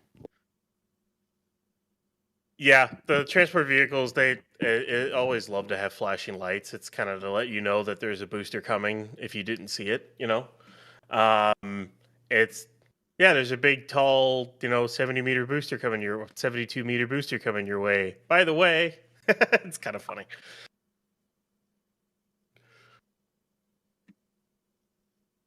Yeah, it's there's so much to see. And so at this point the booster is about a quarter of the way down Highway 4 to the production site. So they've got a ways to go still. We will be continuing to follow along. Wonder if we'll get an idea if they'll start moving again here very soon. One of the things I'm most excited for is this new pad and his flame trench. I know we've talked about it before, and we're going to keep talking about it until we finally see a static fire and then a launch. But getting a split plume going up into the air like we're going to get at pad 2 for all of the photographers out here, all the cinematographers, that's incredibly exciting. Like pad 1, we had the plume going in every direction, so almost no matter where you were getting dust in your way. And now, hopefully, we'll have to see for sure that dust should be more predictable, that plume should be more predictable, and you'll be able to plan out your shots just a bit more.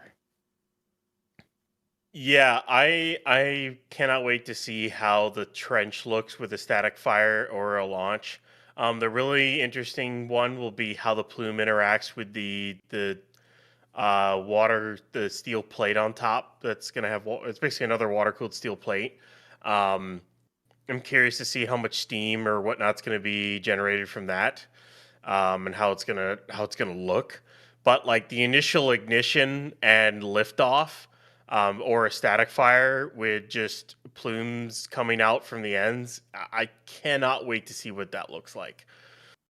We may not have to wait long. We may only have to wait a few weeks. This booster is going to get engines and it's going to go out there. We'll have to wait and see how long it's going to be until we get a static fire. I can't wait, and I hope they do a couple of them. I hope they do a couple static fires so we can really see how that looks like. Slow mo footage. I just can't wait. It's going to be so much fun. It really is. I know we are going to be pulling out all the stops to try to capture as many unique angles as we can. So in chat, again, y'all have questions, tag us at NASASpaceflight. Mateo is asking what exactly inspired your 2 to 3 week time frame between Cryo and rollout for static fire, because past ones have been quite a bit longer than that.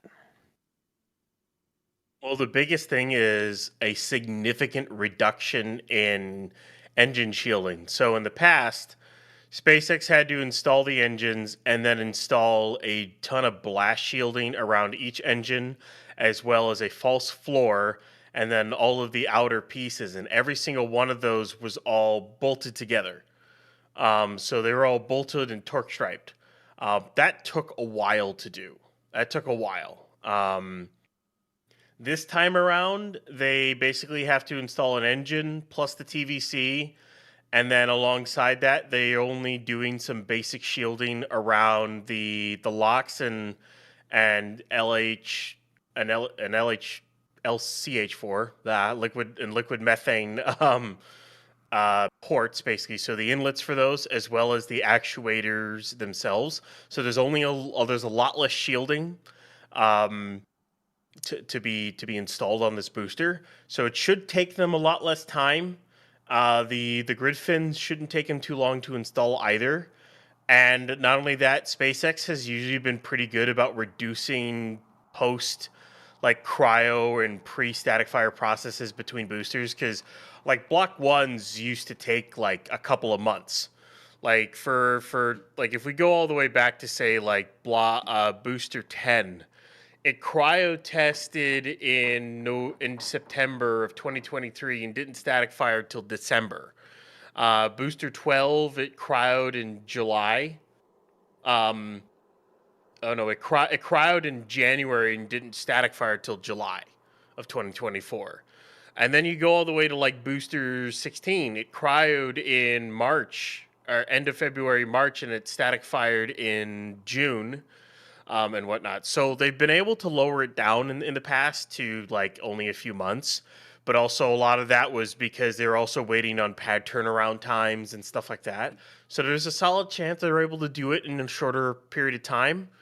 But there's also a chance that it takes longer. It may take a couple of weeks until it gets out there because we don't even know if that pad is 100% ready for it. They're still doing work on it. So we'll see. Yeah. Now, Ruby in chat is wondering what we think the chances are that Ship 44 is a depot for the HLS demo mission. That seems so soon. Your That guess seems is as very good as soon. mine. Yeah. That nose cone appeared. It didn't. Oh, I don't think sorry. Not to interrupt. Let's look at this view. Wow. The scale. It is so hard to capture just the pure scale. And look at where those engines are going to go. We've got a real clear view. 33 Raptor 3 engines. I can't wait to see them. No, with like no engine shielding at all around them and whatnot. Are they gotta, I think they have to move a sign out of the way. Maybe. Yeah, they tend to hang off the edge of the road a little bit, so maybe that construction sign has to move.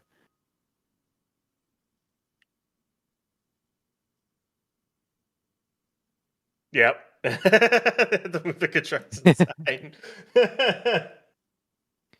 Whoops.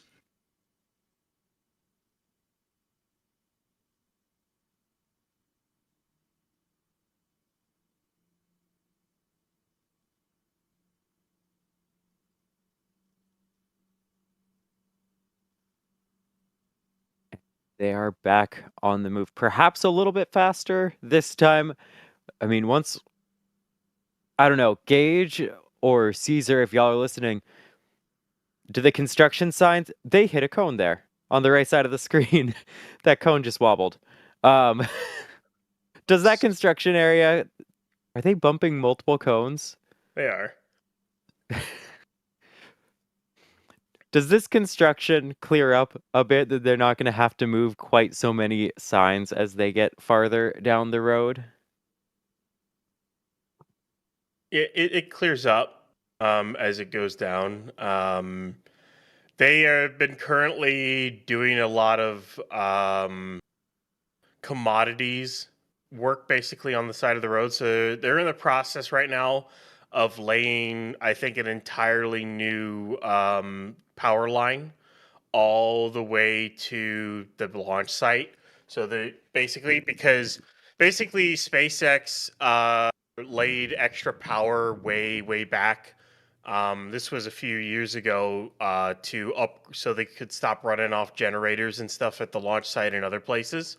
So they laid a whole bunch of power, but the problem is they need more.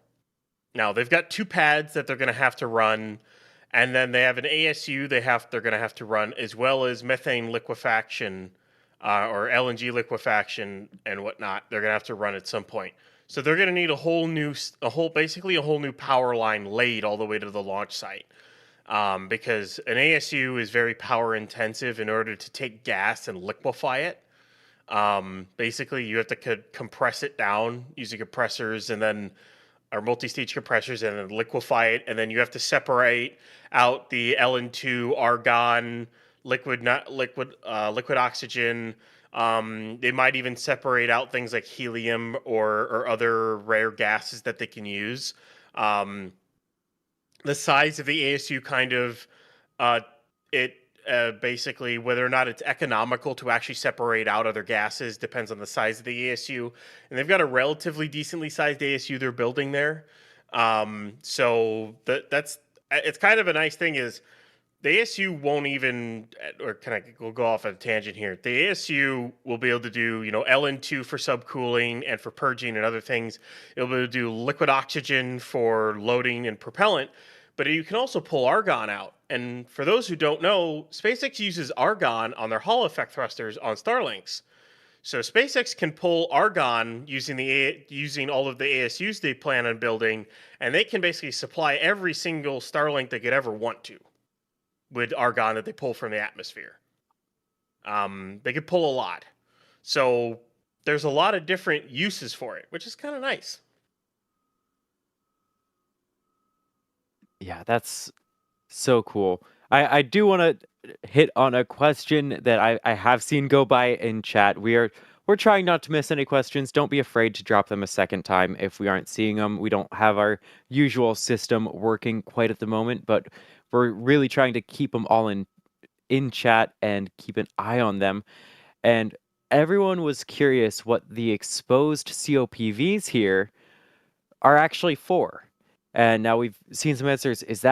Are those to keep the booster pressurized during transport, Ryan? As far as I know, those aren't COPVs. Those are just those are probably steel tanks, honestly.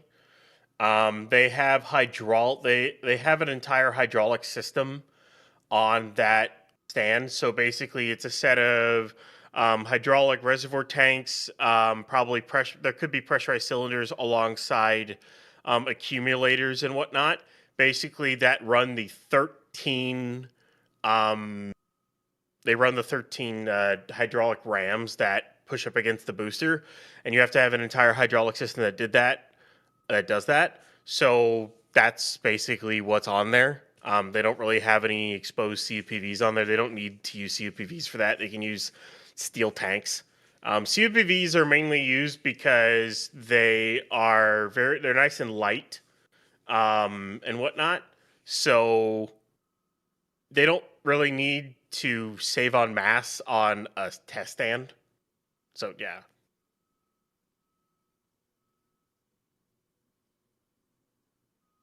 But we've got a nice view of them as it continues to roll down the road. Now we've got lots more views coming up as it gets closer to our cameras, and we've also got Gage and Caesar in the field again. I need to thank Jay. Jay's doing so much in the background, it's hard to describe right now. And of course, we've got Steve on doing some commentary, doing some cam operation at the same time, and Ryan. So that leads to another question I'm seeing in chat from Johnny. Like, we know of rockets that like need to be pressurized all the time. Starship isn't that way, but do they need pressurization internally? Any amount of pressurization during these transports? Wouldn't that make them more stable if they have even a bit of pressurization, even if it's not necessary when they're stationary? They probably have a little bit of they're probably a little bit pressurized. I know they've got hoses hooked up to the QDs. I know in the past for other boosters they haven't hooked up hoses at all, and whatnot, and basically they just capped off and closed the valves and kept whatever air was inside them. It definitely makes it more rigid and more stable, but the boosters these days have so many internal stringers that they could probably move vertically without pressurization. Same thing with chips. It's just done so that it's more stable and safer. Is usually what it is. Basically, what it is. But if you go back to the days of Booster 4, where if they wanted to go anywhere near that thing or inside the tank, they had to hook it up to a crane and hold it up because there was almost no structural reinforcement on the inside of that booster compared to like even Booster 7. So, yeah, they'll probably keep it a little bit pressurized. Speaking of pressurized, we've seen 4 different cryo tests from this booster now. I think we should sort of do a rundown of those tests. So is this the first one? Like, I'm not sure which test this is off the top of my head. Yeah, this is the first. So why did we see so many cryo tests? Well, I wouldn't I mean, we saw an ambient, which they do with every single vehicle, no matter what. Basically, what it does is they just put gaseous O2 and nitrogen into the tanks as well as the COPVs. They actuate all the valves. They leak check it with that before they load the actual cryo. The first cryo was a really this is probably the second one, is what it might be. The first cryo was kind of short.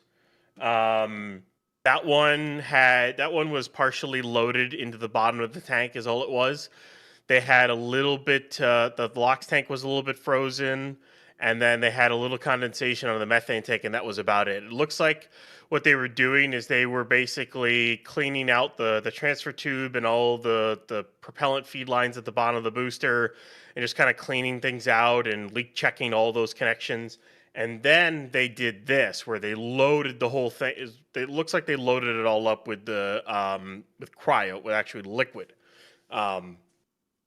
Now, I talked about before at the start of the stream how they did this a little bit different. So they probably did three full ones to actually test the new loading procedure that they have, which is to use really cold gas to chill the tanks down and then load the actual liquid propellants on board, or in this case, liquid nitrogen and liquid oxygen, not liquid methane.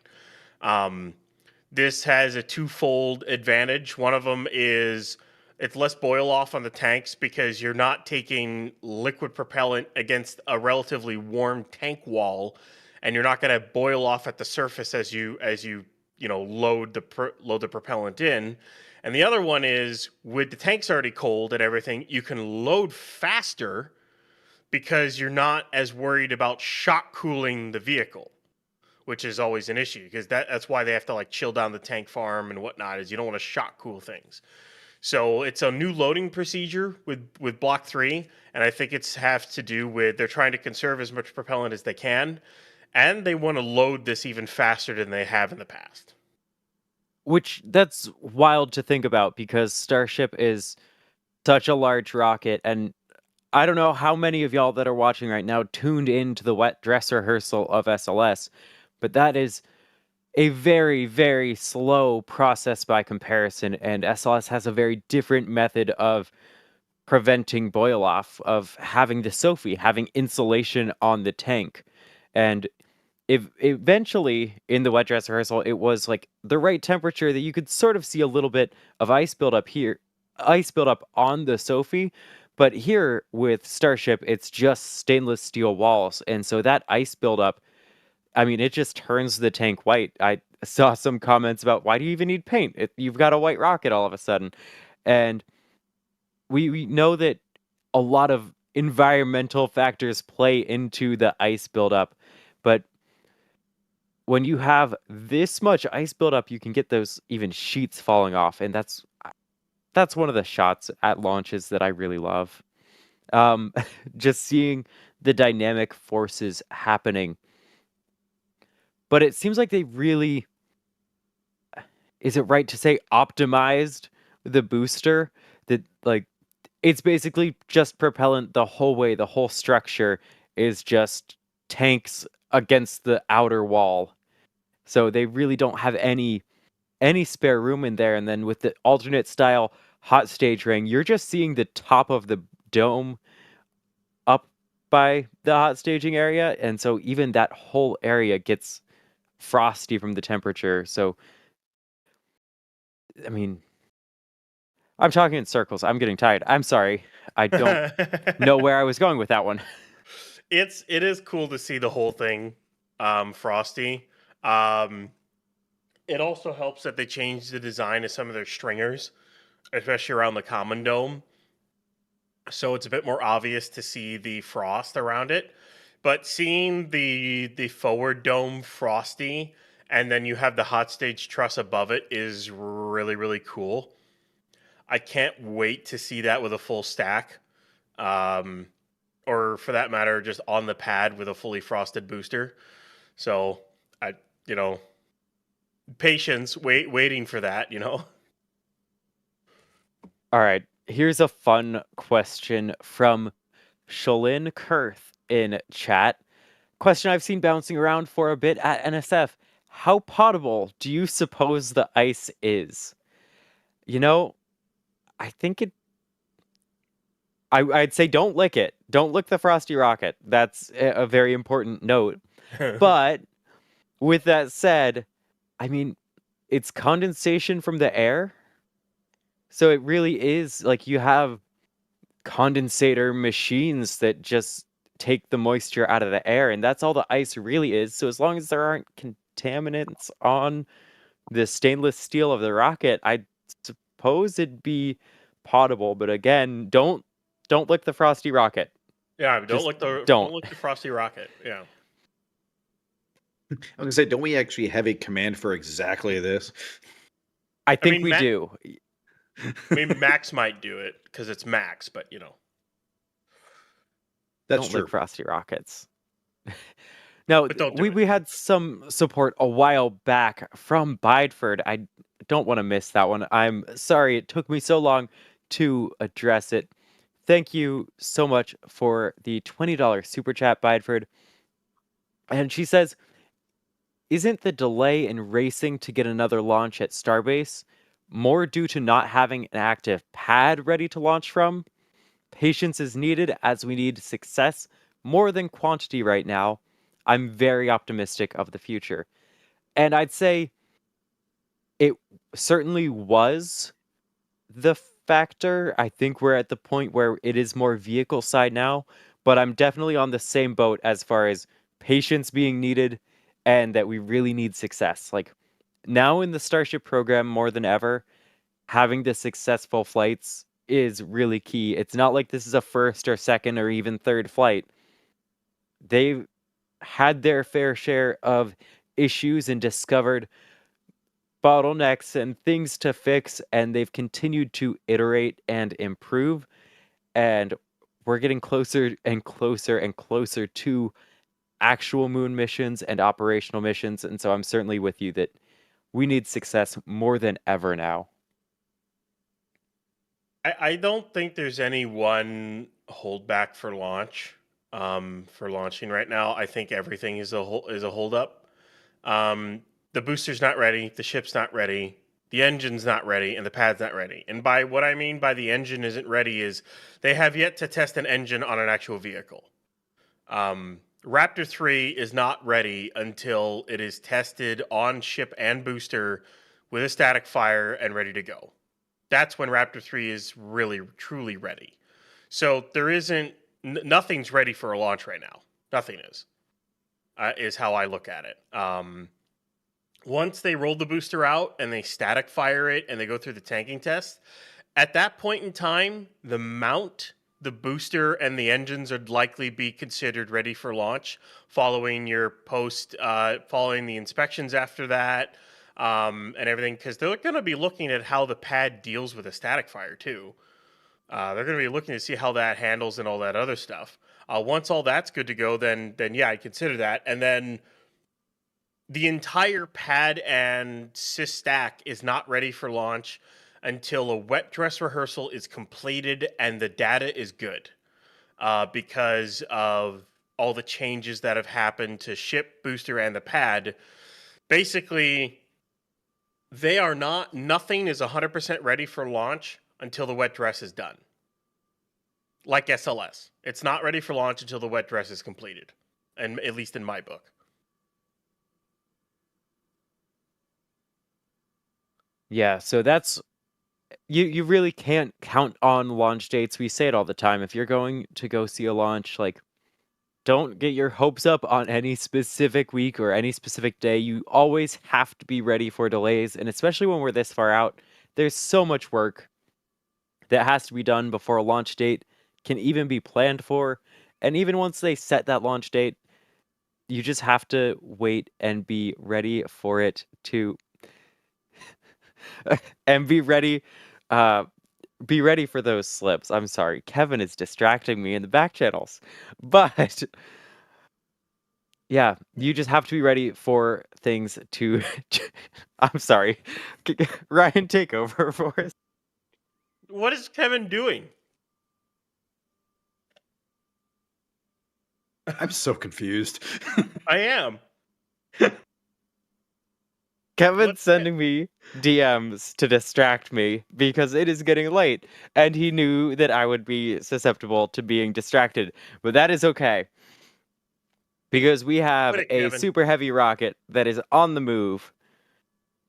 And are we on Caesar's view now? I want to thank the field team out there for these long rolls. I know it is a lot of time and effort that goes into covering these and being ready, because while it went seemingly right around the start of the window, like it pushed into it just a little bit for the roll, we have definitely seen rolls that have moved to the end of the window, and then the window shifts, and the field team has to be ready for all of that. So a huge thanks to Caesar and to Gage. And I don't believe Colleen is out there tonight. Maybe Colleen's grabbing some photos, but the whole field team out in Starbase, a huge, huge thank you. We've got another fun question from Kiwi in chat. The Martian or Interstellar? I'll start off and I'll say both of them are excellent movies, but I very recently watched Interstellar again, and it just regrew my love for Interstellar. So I think I have to say Interstellar. They're both absolutely amazing. The one that's more fun is The Martian, because it's the comedy and everything else in it.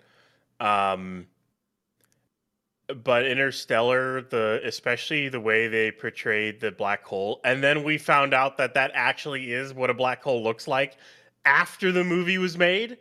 That's pretty cool. That's all I'll say. Steve? I'm gonna go similar reasons on that too. So, yeah, The Martian, I probably like a little bit more just because I think, yeah, same reasons. It's a little bit more fun with the comedy, and I still love Interstellar. It's actually been a while since have seen it myself, so I need to go rewatch it as well. So thank you for reminding me of that, D. Absolutely. And while Mars may be the focus of The Martian, in the near term, the focus is the moon, and you can keep your focus on the moon with our merch from the Artemis collection. So out now, of course, we've got our vintage tee in Artemis 2 style. I mean, we got the silhouette of everyone. We have more designs that are on the way, but I mean, I'm so excited for all of this. You can get these designs on t-shirts. You can get them on sweatshirts over at shop.nasaspaceflight.com. And stay tuned for our coverage as more of it releases. You can also get them in sticker sheets. Like, whatever your style is, you can get these designs. And just stay tuned. It may be a late night Starbase roll, but we've got you covered with everything from the Space Coast and more. And just a reminder, if you wanted to pick up one of our 2026 calendars before everything really picks up, this is your last chance to get one of those. So whether you want to keep an eye on the Artemis collection, rep your merch when we actually send humans back to the moon, like that's so exciting, you can do so over on shop.nasaspaceflight.com. Ryan, what's your favorite piece of merch from the Artemis collection?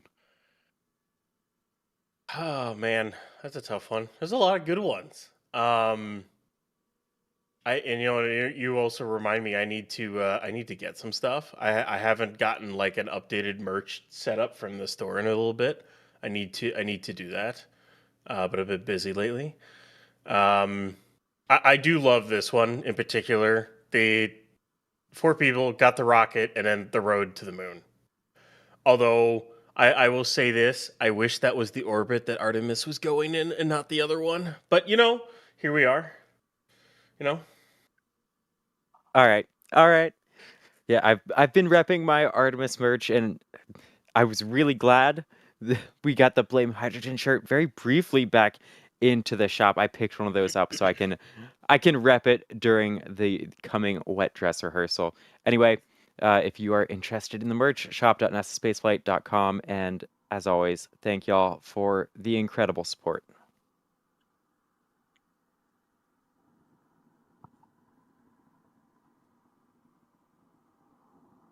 So we're probably a bit over halfway. We're getting far closer to the production site now. It's kind of hard to tell the exact distance, so that's a question for the field team back there. But Booster 19 continues to roll closer and closer to the production site to get outfitted ahead of Flight 12. Let's say we should be on that large straightaway that leads right to the river site and whatnot. So we should be at least halfway or so. This is the part that takes the longest. You got the long straightaway, and then it kind of turns up and then goes towards the production site. So it takes a bit to do all this. But it's a big booster, so it's fun to watch. It really is. Like, I wish I were there right now. It's nice to be like warm in moon. Speaking of moon, it's the mun. I had to. And the crowd chanted, "Moon, moon, moon." That's a great shot of the moon. That's from Gage. Thank you so much, Gage. One of my favorite times, like everyone loves, like when you just have a sliver of the moon or when you have a full moon, like those are always cool shots, but I don't think there's enough appreciation for the half moon when you can really see where the light is perfectly tangential to the moon and you can see the depth of the craters really well. I don't think there's quite enough appreciation for shots of the moon at times like this. That is a beautiful shot, Gage. Especially when you've got a rocket that's going to go orbit it out at the launch pad right now, and then a rocket to the left, which it's not going to go there, but it's part of a program that's going to help push to go back there and build a colony there. So it's incredibly relevant.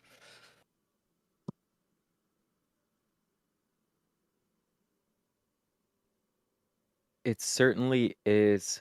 And again, any questions you have, drop them in chat. We are keeping a close eye to make sure we talk about what y'all want to hear about. So, Psychic Thursday is wondering if you think Falcon Heavy can launch something on a landing trajectory to Mars, I assume, or Starship. The Martian is set in the 2030s. It was a plot device that aged badly. I mean, Falcon Heavy could put something towards Mars. I don't remember what the mass to Mars is with like a reusable or, for that matter, an expendable Falcon Heavy, but you could probably put a small lander or something, or even a rover towards Mars with it. Using Starship for it, you would need to refuel it. You couldn't do it in a single shot. And not only that, right now, there's no payload capability. There's no payload bay to be able to do that with Starship at the moment. They only have a Pez dispenser, so they got a lot of more development stuff to do with Starship before you can even remotely think about doing that. Yeah, speaking of progress with the Starship, I think it's worth addressing. Like, we know the static fire is coming. Wouldn't we also expect spin prime? And I don't know. I think they'll slowly ramp up with static fires with the booster here. I don't think I would expect a very quick ramp up of spin prime. All right, 33 engines. I really think they'll take it slow, like add a couple engines, really work their way up, and we'll get a spin prime. XBH3 Bandit was asking, right? Yeah, for tests that the booster is gonna do out at the pad, I would expect things along the lines of basically we get a I think they'll start with an ambient pressure test. Trying to find words here. They'll start with an ambient pressure test to test all the booster systems as well as the QDs, test the high pressure systems that's on the pad.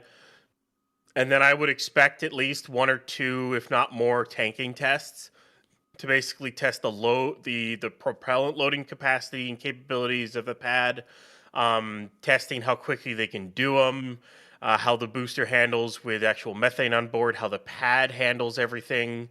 And then they'll go for load testing with spin primes. So you might do two spin primes in like maybe a 13 engine and then a 33 engine one. And then when you get to the static fires and maybe you do a 13 engine and then a 33 engine one, or you do it in different banks, or maybe you do like a couple of engines for a long duration. I would totally expect a bunch of different tests to test all the different components of not only the flame trench but the QDs, the hydraulic systems on board. They'll do extension and retraction tests of the QDs, constantly make sure everything lines up. They're going to do fit checks with not only the sticks but the pad itself. There's a ton of testing that's going to have to go on with the booster on that pad. You'll see the grid fin motors actuate because they'll test those in conjunction with the connections to the pad itself. There's going to be a lot. They're going to test every little thing that they can before they bring it back and then bring it out with the ship, and then they'll test even more with the ship installed with it. So don't expect them to roll it out, do a static fire, be done. There's a lot of other things they got to do with it, and I wouldn't be surprised if Booster 19 is out of the pad for a couple of weeks while they test everything. So we're gonna have some days, and not only that, we're gonna have some days where we'll get a testing closure for that day, and we don't know what they're gonna do. They may do an ambient test, they may just do a tanking test, they may do a spin prime, they may do a static fire. It's gonna be kind of fun. We'll probably have a bunch of streams we're gonna have to do, and I know we'll stream everything we can, right, Kevin? We'll literally stream every test we possibly can on this thing, especially with the new pad, new booster, upcoming flight. And I can't wait to commentate on that. I can't wait to cover that. It's going to be a lot of fun, especially trying to nail down timings for the new tank farm. As someone who loves that kind of stuff, I can't wait to do that. Yeah, we are going to be keeping a close eye. I really want to see some long duration static fire tests on the pad, because I think while a short static fire would be one thing, you'll really get to see how the plume will interact a bit more with the long duration. And if anything, a long duration static fire on the pad could have a clearer plume and separation of the two directions of steam and dust than the actual launch will, because as soon as the super heavy actually lifts off, its plume is going to be less controlled once it starts to hit the ground outside the trench, and that might add turbulence and disruption to it. But when it's actually in place and we have the plume really controlled, that might be some of the most impressive photos of the static fire, or of super heavy in general, at least when you're focusing on the plume and when it's right off the pad. I want SpaceX to stream it. Seriously. I Yeah. hope they stream a 33 engine static fire on this pad. I really hope they do. I know they haven't done I guess a booster static fire stream since I think booster 9 or something like that with the new plate. It was either 9 or 7 or one. I don't remember which one it was, but it's been a long time. And considering the milestone of that, I hope they stream it. That'd be really, really cool. So I saw a question in chat from Alex asking how close they would have to orbit around the moon to be able to spot the Apollo lander with a camera. And I'm actually trying to calculate that right now. And I'm gonna try to come back with actual numbers and some real numbers on that. But Mustard Tiger the Second is wondering how long the engine installs take on ship and on the booster.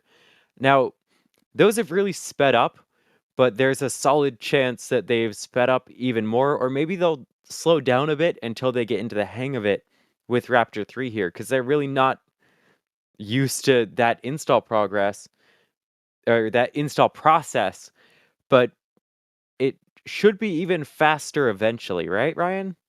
It should be faster because they're not. There's not as much shielding as I talked about a little while ago. There's not as much shielding to have to install for it, and I honestly wouldn't be that surprised if SpaceX went ahead and practiced install of some Raptor 3s before they even rolled it out for Cryo. I wouldn't be that surprised at all. So they understand how they need to do it and come up with procedures to do it, so that when they go to install L33, they already have a little bit of experience doing it. So it shouldn't take nearly as long, but it'll definitely be a timing thing. We'll see how long it takes them to do it. So hopefully we get a booster with engines on the pad. I'm hoping by at least the end of the month. Let's hope by that. If not, early March. If things take a little bit longer than they think it will, or for some reason the pad's not ready for it. So let's hope probably the end of February, something like that. Right, so I might have this calculation figured out. So making a lot of assumptions for the visibility of it through a camera. If you're using like a 24 megapixel camera and a 600 millimeter lens, and you want to have about 10 pixels across of the lunar lander, let me get that exactly. You could be 360,000 feet away. Now, while I'm trying to give numbers, this is a rough estimate. And so you have some benefits of not dealing with the air turbulence you deal with on Earth. And so there are a lot of assumptions being made. So if you pass within 70 miles, you could theoretically get a picture of the lunar lander that's 10 pixels across on that full frame camera at 600 millimeters. Now, that is dependent on a lot of things. It's dependent on you orbiting the right spot. It's dependent on being able to actually find the exact location, which of course we know what all those locations look like. But I don't know. I don't know if I expected it to be farther or not. And I hope I did my math right on that.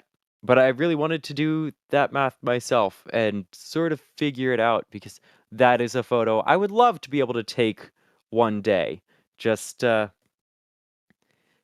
taking photos in space must be, while an incredibly similar experience to taking photos on Earth, it must be different in so many ways and there might be challenges that you're not even used to compared to taking them on Earth, because you don't have the weight of the camera to almost rest your arms against, but you're also not holding the weight of that camera until you get down to the lunar surface, at least. And so Dale A. Clark says, I've taken a picture of a mountain that it was 105 miles away with a 300 millimeter lens. Absolutely. And so it's hard to even say, because you could be a lot farther away and be able to tell that there is the module there based on it making 1 pixel a different brightness. So you sort of have to make a whole bunch of assumptions about the clarity you want of that photo. And of course, we have methods of Earth with lasers and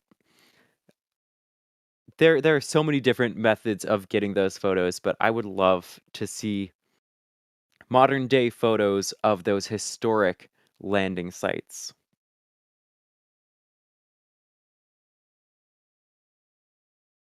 And Dale bringing up that the lens would be a factor. Absolutely. The sharpness of the lens is a huge thing, as well as the speed of the orbiting craft. Looks like it's about to pass river, is what it looks like it's about to. So, getting closer.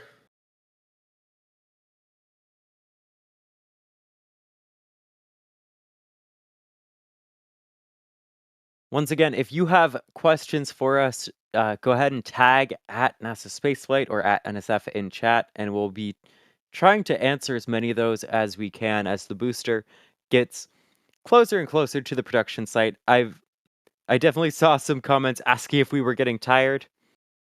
I'm definitely getting a bit tired, I'll say, but it is, I mean, you're getting to see a historically large and powerful rocket roll down a public highway.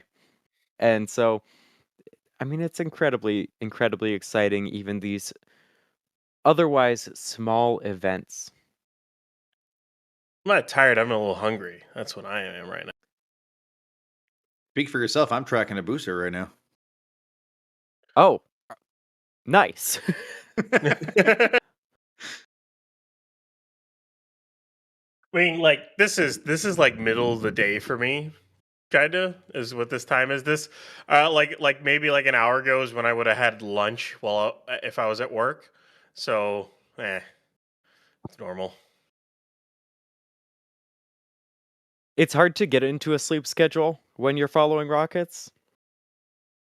So Yeah, it's bet. not abnormal for me to be awake at, we're coming up on 4 a.m. Eastern time, but the last week or so, for the most part, I haven't been awake at 4 a.m. Now, Mr. Fluffy in chat was wondering if we think Artemis 2 will take shots of the Apollo landing sites. I don't think they are going to be passing over the right areas to be able to do that. Like, they're not going into a true lunar orbit, and they'll be on the far side during their closest approach. Thanks to Jake Egan for helping with all this stuff in the back channels. Also, I can't say thanks enough. So I don't think we should be expecting any of that. But that's not to say that the photography and everything from the mission won't be impressive, because in addition to cameras, they're going to be bringing up smartphones. It's something Jared Isaacman recently announced that they...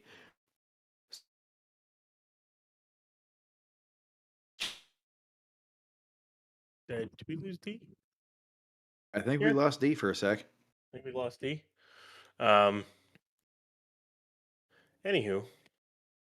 yeah, the so booster is coming back, and I know we were talking about Artemis there. So yeah, I don't think they're going over the sites. They're going to take it. Hopefully, I hope we get some really like new photos of the launch of the sites. I think what the coolest situation would be is if we landed on the moon, and then we took a rover to like the Apollo 11 and up launch sites, and then took in-person photos with the with what's left of the landers as well as the flags up there. That'd be really, really cool to do that. Although the flags are probably kind of they're not really American flags anymore. The radiation's probably damaged them a bunch. That all the pigment's probably gone. But either way, yeah, I hope we get that one of these days. Like astronaut walks up and takes basically a picture. It's like, yeah, here we're back at the Apollo launch site. So now let's go back to our habitation module, that kind of stuff. So it'd be kind of cool. But looks like Booster 12 just passed a river lot. Booster 12. Altitude. What? Did I say 12? Booster 12. 19. Am I coming through okay now? You're here. Yeah, I hear you. You're back. All right. Cool. Flight 12 booster. Hey, Flight that's 12. what I meant. Flight... That's what I meant. I didn't that say is... anything wrong. And the thing I was trying to say before the internet gremlins decided to cut me off was they're bringing up smartphones. So one of the things I'm really excited for, and I hope we get a lot of, is more behind the scenes sort of imagery of the actual just day in the life of an astronaut. Like with Crew 12 and with Artemis 2 and moving forward, hopefully we get a lot more of that and just like what it's like to be in space. There have been tons of astronauts who have put a real effort into outreach, and I think them having more tools that are just convenient to use. Like you're not going to go through the process of rigging up a camera to eat lunch or whatever, but if you have a cell phone that's velcroed to your side and you can just grab that and take a photo, like I think we're going to get a lot more imagery, and I'm really excited for that.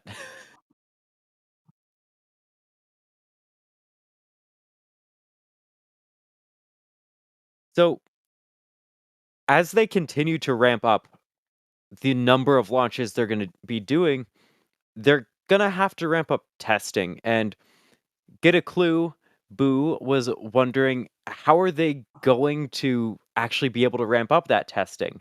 Are they going to need a whole bunch more fleets of SPMTs, a secondary highway, rail cars? Like, rollouts like this could be a real limiting factor. And I think one of the things will be they won't necessarily. Jay is excited about the idea of trains, but they won't necessarily have to be rolling these out for every launch. Once they're reflying them regularly, they understand the impacts of reuse and where refurbishment is needed. They might just be going from being caught to being flown, or at least in the short. All right, Ryan, go ahead and take over for a bit. Yeah. I'll go ahead and take it. Basically, in order to increase cadence for testing, SpaceX is going to need another Masseys. Is basically what they're going to need. One booster cryo station, one ship cryo station, and one ship static fire stand is not going to cut it, especially if they want to fly as much as they're going to fly. They will likely need at least 2 or 3 of each, probably at both locations. The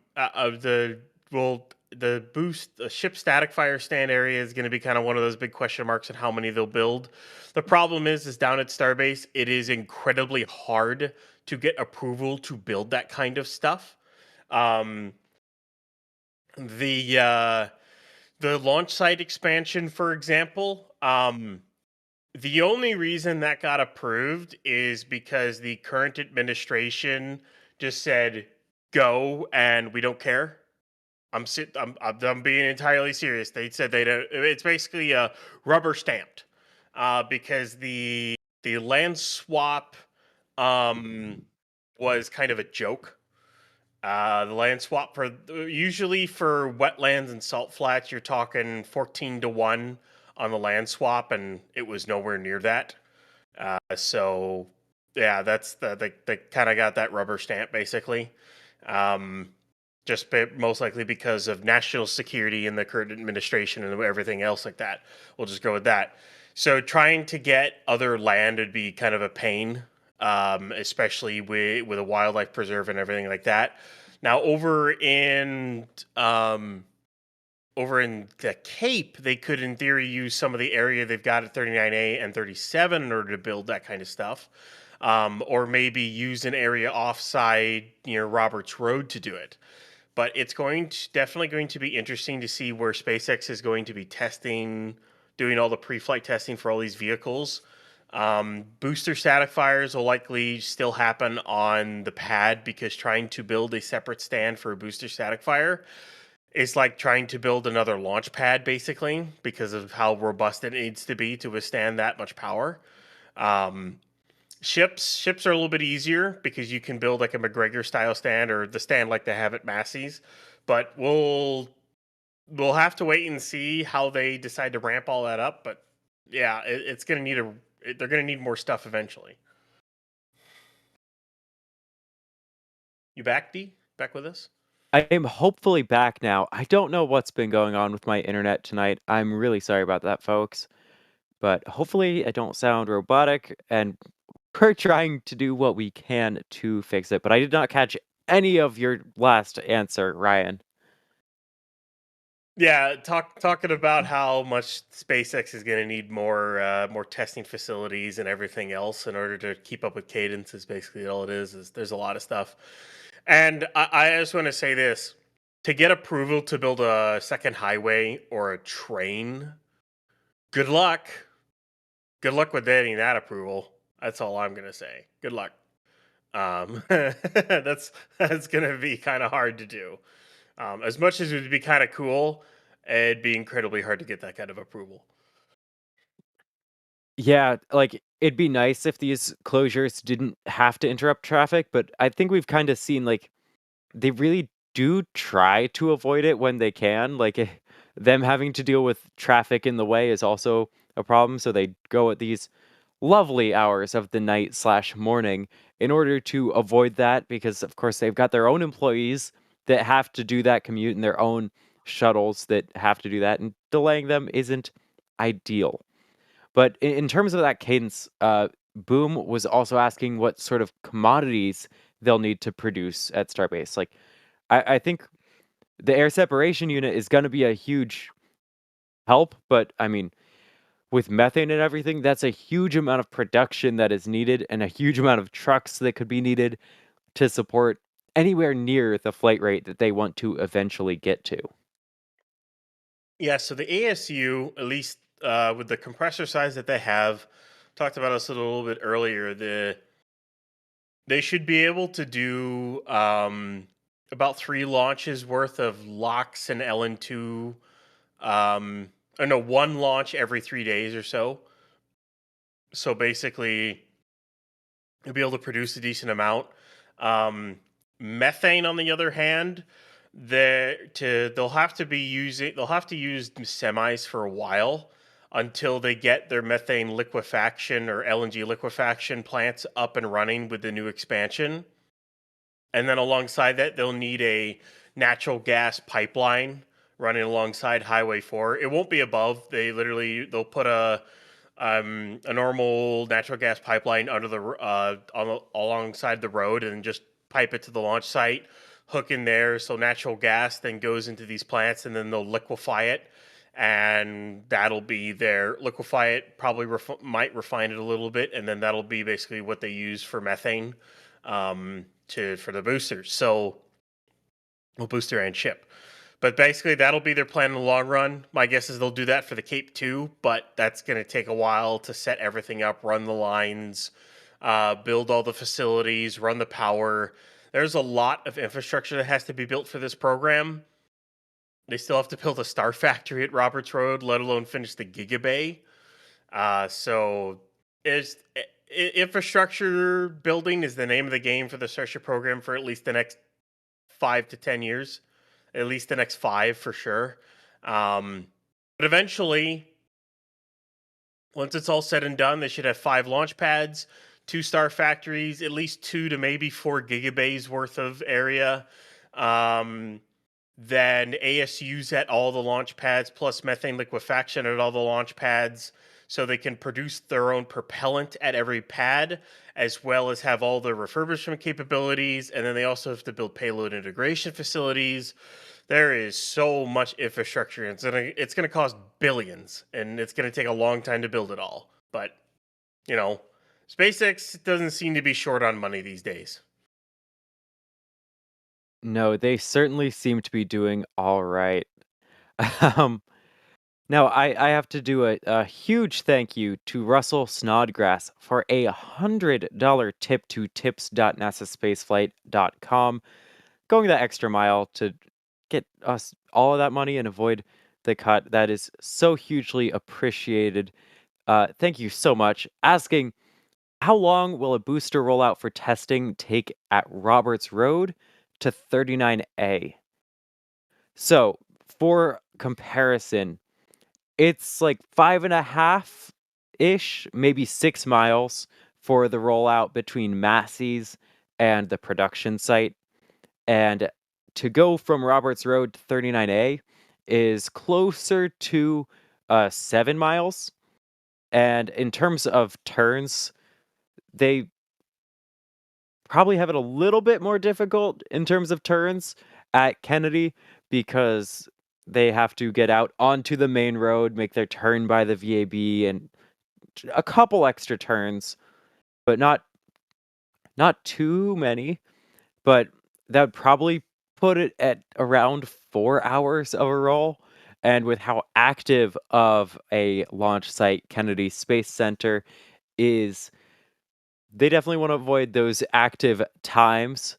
So I would certainly expect us to see some fun rolls of the booster at these lovely times of day going by the press site. That'll be an exciting day when we get to see stuff tested rolling out of Gigabay in Florida. That's going to be huge. What do you think? Huge help in the back channel, Ryan, with the timeline there. 4 hours reasonable, you're saying? I think it'd be about 4. For those who are also wondering how long, I know people would probably ask how long you think a roll would be from the production site to the port for moving a booster over to the Cape. You're probably talking at least 5 to 6 hour roll because it's a significant distance to go all the way to the port. So that would be a long stream if we decided to do that. That's a long way. It'll probably at least 6 hours or more to roll a booster and a ship down there. Now, I just want to say, imagine those. Just imagine during the once Starship really starts going, you start seeing boosters and ships roll by the press site at night. So you see like a train of a couple of boosters and ships that roll towards the pad to be set up to launch for the next day. You know, you just see this is like, oh, it's time for your daily booster and ship roll, and there they go. Imagine that. I mean, that'll be so cool, but one of the benefits as we get further into the program's operation is they're going to have to do these rolls. I don't necessarily want to say less often, but less often per launch, at least. And I also have seen some questions like, what about for 37? All right, I'm trying to figure that out. It's definitely going to be a longer roll when they are launching out from the Cape side. I'm even curious what exact path is the most optimal for them to take to get it out there. But one booster's too heavy to go over the bridge. Unless they make that bridge bigger, you know, the causeway that goes over to the Space Force station. They would likely have to go up around past 39 and down to 37. So you're probably talking like a 6 hour roll, 6+ hours roll there to get it to go from Roberts Road to 37. I'm measuring it out, and like I'm already at 8 miles to get 37 out past 39A. So rough estimate. Man, they have to go quite a long distance. I'd say 6 to 8. Yeah, so they're probably going about 15-ish miles. Because let's see here, to go from let me do this real quick. To go from the production site. So directions. Here, one sec. From the exit of production site all the way to the end of the port connector road. You're talking 14.5 miles. And that's just the end of the port connector road into the port. That's not even talking having to go maybe down the port to a specific jetty or whatnot.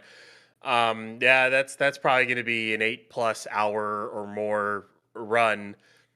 And then depending on where they bring the booster in to the Cape, you're still talking like a decent roll. So the rolls are going to take a long time for these boosters. That's probably going to be one of the biggest holdups is moving the boosters and ships around. It's because you got to use SPMTs, and it's going to take a while to roll them. It's going to take a while. So it's going to be interesting once they have to move a lot of them in a relatively short period of time. It's going to be interesting to see what the solution is for that. Yeah, and I've seen even questions about all around the port and to all the launch pads. I think we're going to have to wait and see exactly which methodology they will take for offloading the boosters initially. And in terms of the logistics of moving all that, Mr. Fluffy was saying with a super chat, a $10 super chat, thank you for the support. I wonder how many overhead utilities will have to be moved or rerouted underground at KSC. And I know you probably won't know this, I'm just curious, as designing power lines is my day job. Yeah, I definitely don't know for sure, but it's not like the Cape and KSC aren't used to rockets moving around, albeit nowhere near on this scale or this orientation, at least on the public roadways on Center. They're getting close to the production site, as you can see. But even at Starbase, they are regularly dealing with some of the infrastructure, as long as you consider signs infrastructure, as we had a report from the field from Gage that at least one sign was damaged during this roll. We saw some of those cones getting knocked over, so guess they may have bumped a sign as well. They shouldn't have to move a lot at KSC because they've been moving. They moved the launch mount plus the tower sections out. So I don't expect them to have to move a lot because anything that's tall enough there would have been moved for that anyway. So I don't suspect Well, they'll have to really move anything at this rate. At least not you that I know say of. you say they wouldn't have to move a lot, but there are traffic lights by the VAB that they removed days ahead of the launch mount roll, and they What? replaced them with these temporary stop signs held down by sandbags. And then ahead of the launch mount going through, they like moved the stop signs out of the way.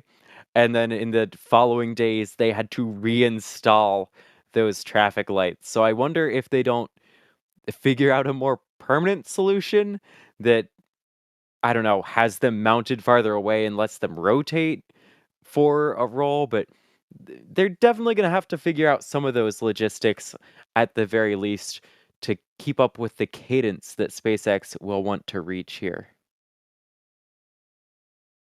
Yeah, it'll be interesting to see what happens. And then also, I wonder if they would add a third lane to Kennedy Parkway going north side of Kennedy Parkway. Or if they'd add a third lane like the south side does. And then, of course, Saturn Causeway has to get, and then the Crawler Way Road also is going to be widened, and then the road that runs from 39A down to 37 also has to get widened. So there's a lot of infrastructure projects that are needed in order to help facilitate this, and it won't only just help Starship; it'll also help New Glenn and whatnot. So it's not just for Starship. I wouldn't be surprised if Blue Origin might chip in on that a little bit too, because Yeah. the New Glenn booster is not small. No, and I'll say I have been stuck behind even Falcon 9s many times, and it's always fun. Like, how many times can you say, "Yeah, I was in a traffic jam. There was a rocket. I was stuck behind the rocket." But once you get into a bunch of traffic jams from rockets, uh, this view, real quick, is from Caesar. Huge thanks to Caesar out in the field for getting us these views, and Gage, of course, as well. But this view specifically is from Caesar, who's been trying to stay ahead of the booster during the roll. But yeah, I know that the employees must get annoyed by delays at certain times, especially if they're in a rush. So additional lanes, alternative routes would be very helpful as more and more rockets come online and more transports are necessary. Now, Booster 19 is almost to the production site. Now, once it gets here again, it will go into the Mega Bay to have engines installed and grid fins ahead of spin prime tests and static fire tests, and of course ahead of Flight 12 as a whole. There's a lot more to happen as they get closer and closer to flight, but seeing these cryo tests and seeing Booster 19 leave Masseys in one piece, unlike Booster 18, is quite nice. The Booster 18 was sad to see, but SpaceX very, very quickly recovered and got Booster 19 stacked and ready for testing to take the place of 18 on this flight. Let's just take a close-up view at this. I love the look of the booster. Yeah.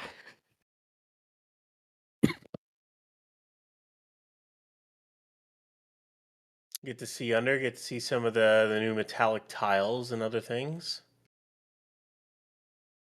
There's so much going on that you rarely get to see. Wow.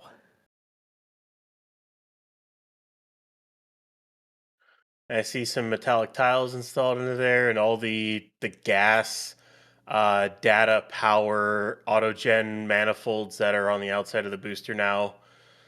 It just looks cool. It's got that a real functional feel to it. Looks like it's at the first entrance to Sanchez now, so it'll go up and then it'll turn down Remedios and then go and turn into Mega Bay 1. The lifter for it should be ready to go, I think. I think it's already hooked to the bridge crane, so they'll hook up to it and then get it onto a work stand. And maybe even start installing engines in the morning. We'll have to wait and see.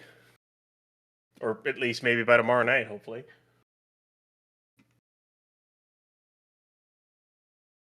They are moving at a rapid pace, despite rolls being rather slow. They're going to get installing those engines, and I cannot wait to see the testing continue to ramp up here as we get closer to Flight 12. And yeah, huge shout out to Caesar for that view. Some of those up close details under a version 3 booster we really haven't seen before. That is so cool. I'm just really enjoying every little bit of technical detail we're getting to see here.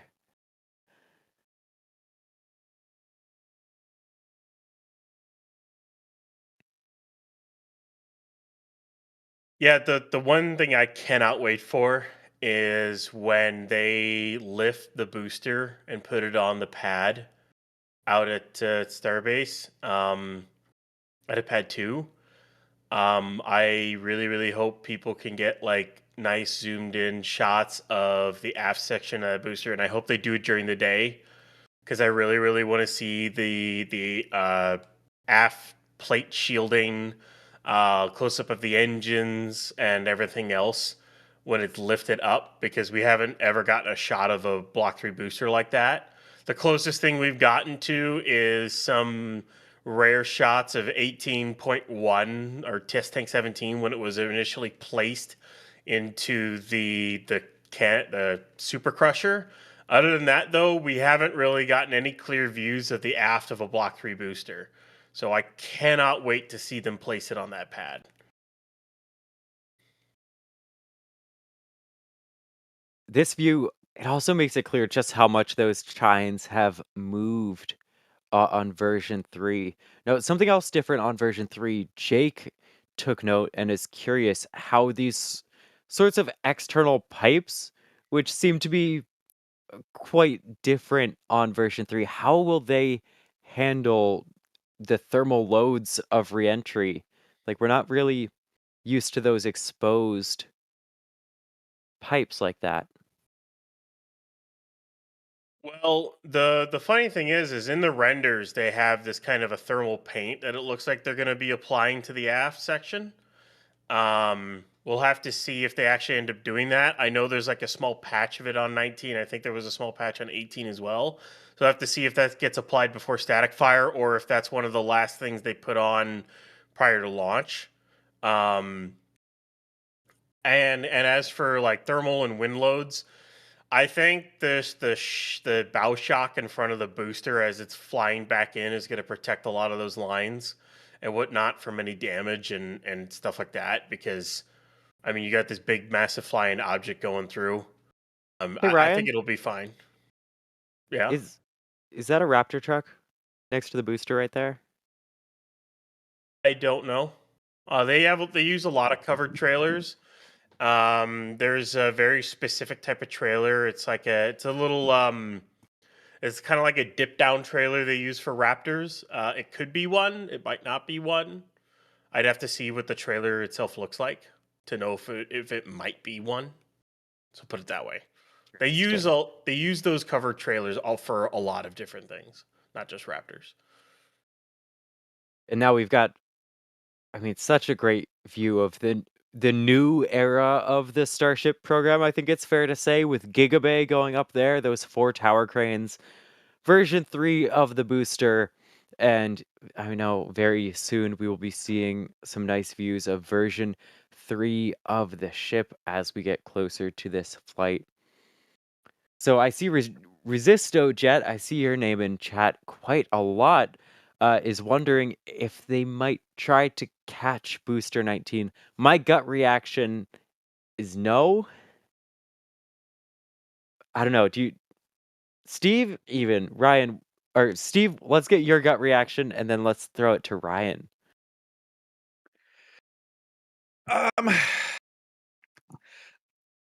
You know, I'm probably going to lean more towards no, just because this is the first version 3. It's never flown yet. They're probably going to want to see how it all fares first. Go ahead and ditch it in the Gulf, get whatever data that they can, and then use that reentry data. And I would assume that they'll probably hover it just like they did with the last booster for the version 2, because they. Correct me if I'm wrong, Ryan. I think the last one that they did for the version 2s was that they actually hovered in a landing sequence that would be similar to what they'd be using on the new version 3 landing protocols, if I remember correctly, right? So I would imagine that they would probably be doing that with this one, just to make sure that they had that right. The reason why they did the hover for the last 2 boosters was more of, okay, we show we can hover, but the other reason was to place it in a position above, just kind of do a simulated landing, and then cut the engines, and it'd be high enough that it falls and hits the water hard enough that the whole booster exploded, so that they wouldn't have to go fishing for booster parts. That was the main purpose of it, so they could actually make sure the booster blew itself to pieces. True, that part I remember, but I thought there was like an engine light sequence that they were planning to use for version 3, right? Yeah, that was on 16, the final one. There was because they went with, instead of a 3-engine landing burn, it went to a 5. Right. So that's what this will use. But what they didn't do is the landing sequence and profile to land at pad 2, which is a land, hover, or should I say glide back down, cut all horizontal and vertical velocity, and then dogleg over to be caught in the arms. They have not done that yet. So, yeah. Okay. And by the way, that does not look like a Raptor truck at all. It's not using the right trailer. So it's just a covered trailer semi. That's all it is. Okay. So don't get your hopes up. We rarely see Raptor stuff anymore, because they come in those on a specific covered trailer, then they go back and get loaded into Raptor Roost, and we can't see it anymore because it's right behind Mega Bay 1, and then they leave. So yeah,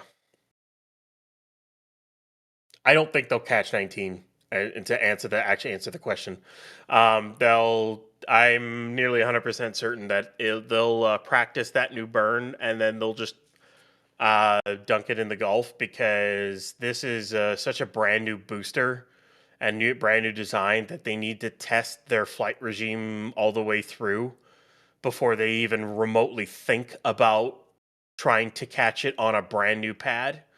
So yeah, no.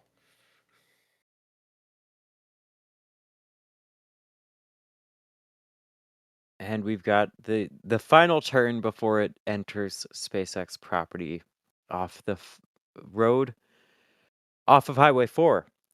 I'm getting tired, quite clearly.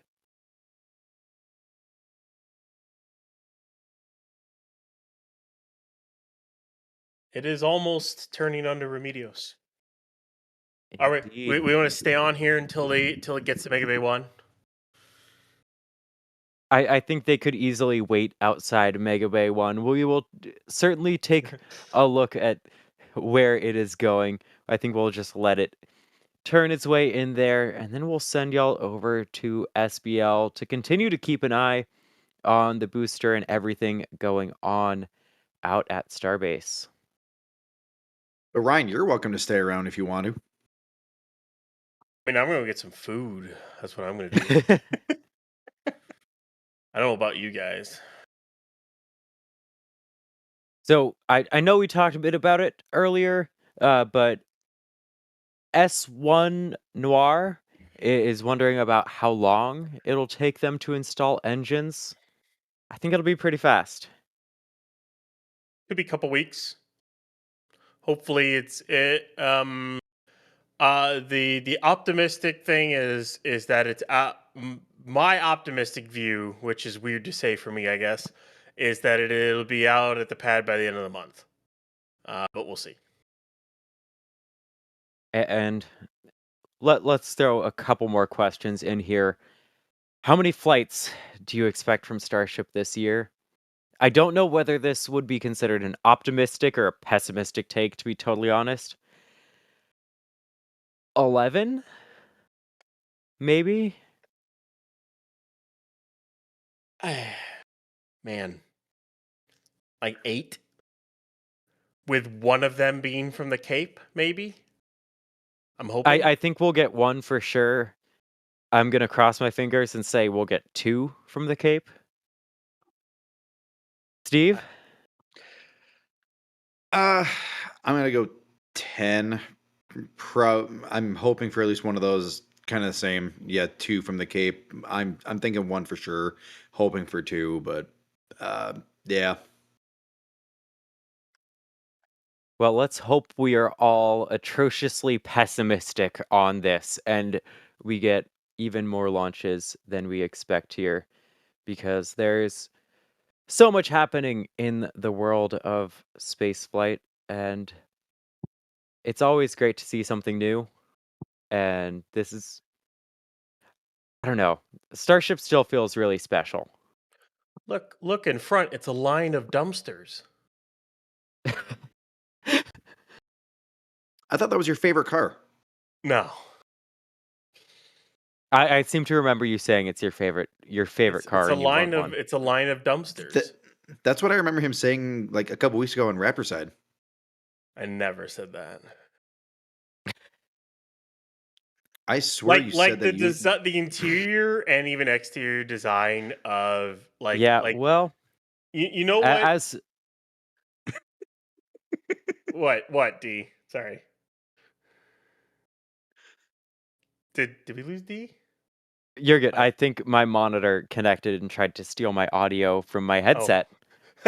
But I was like, where did D go? Unfortunate timing. But as the Booster 19 has made its way to the production site, I think it's just about time we wrap. I do need to point out, one Kevin Michael Reed in chat is saying something's wrong with Weber. He's too optimistic. I won't complain. I like optimism here. It is always great to be optimistic. And it's easy to be optimistic when we've got such a great crew. First of all, joining on cams and commentary, Steve, aka Ninja Decimator. Pew pew pew. Thank you for joining tonight. Thanks for having me. It was a lot of fun getting to see this thing roll back here. Looking forward to seeing 19 get the engines on and head out to the pad here soon. Absolutely. There's so much more to come. Again, stay tuned with SBL and the like. Always staying tuned, and Ryan, the optimist, this time around. I don't know what I'm saying. Ryan Weber, thank you Hi. for joining this evening. It's a pleasure as always to get on, talk Starship, and especially and also nerd out as well with sci-fi and stuff.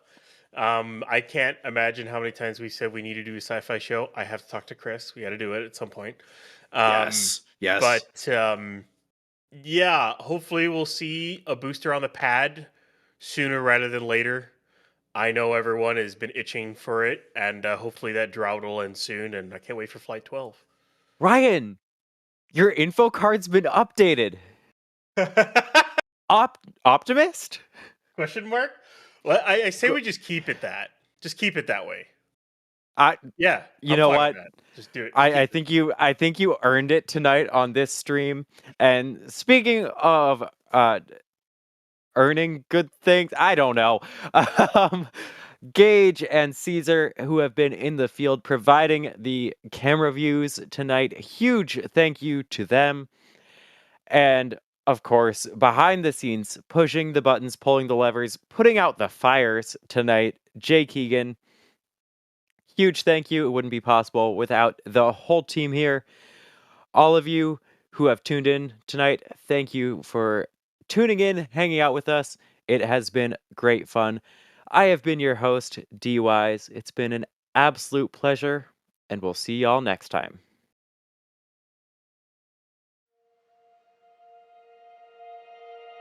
And here we go.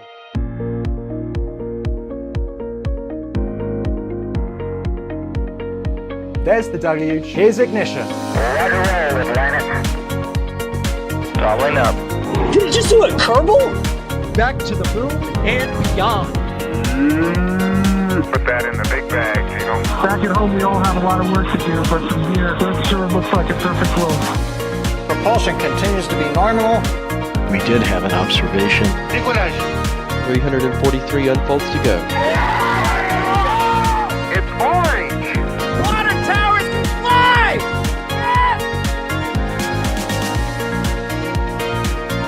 Bingo! Right in the center. Where's Jacqueline? There it is! That was surreal. That's not what we want to see. No! Oh my god. Yikes, you bet. We don't need any more of these.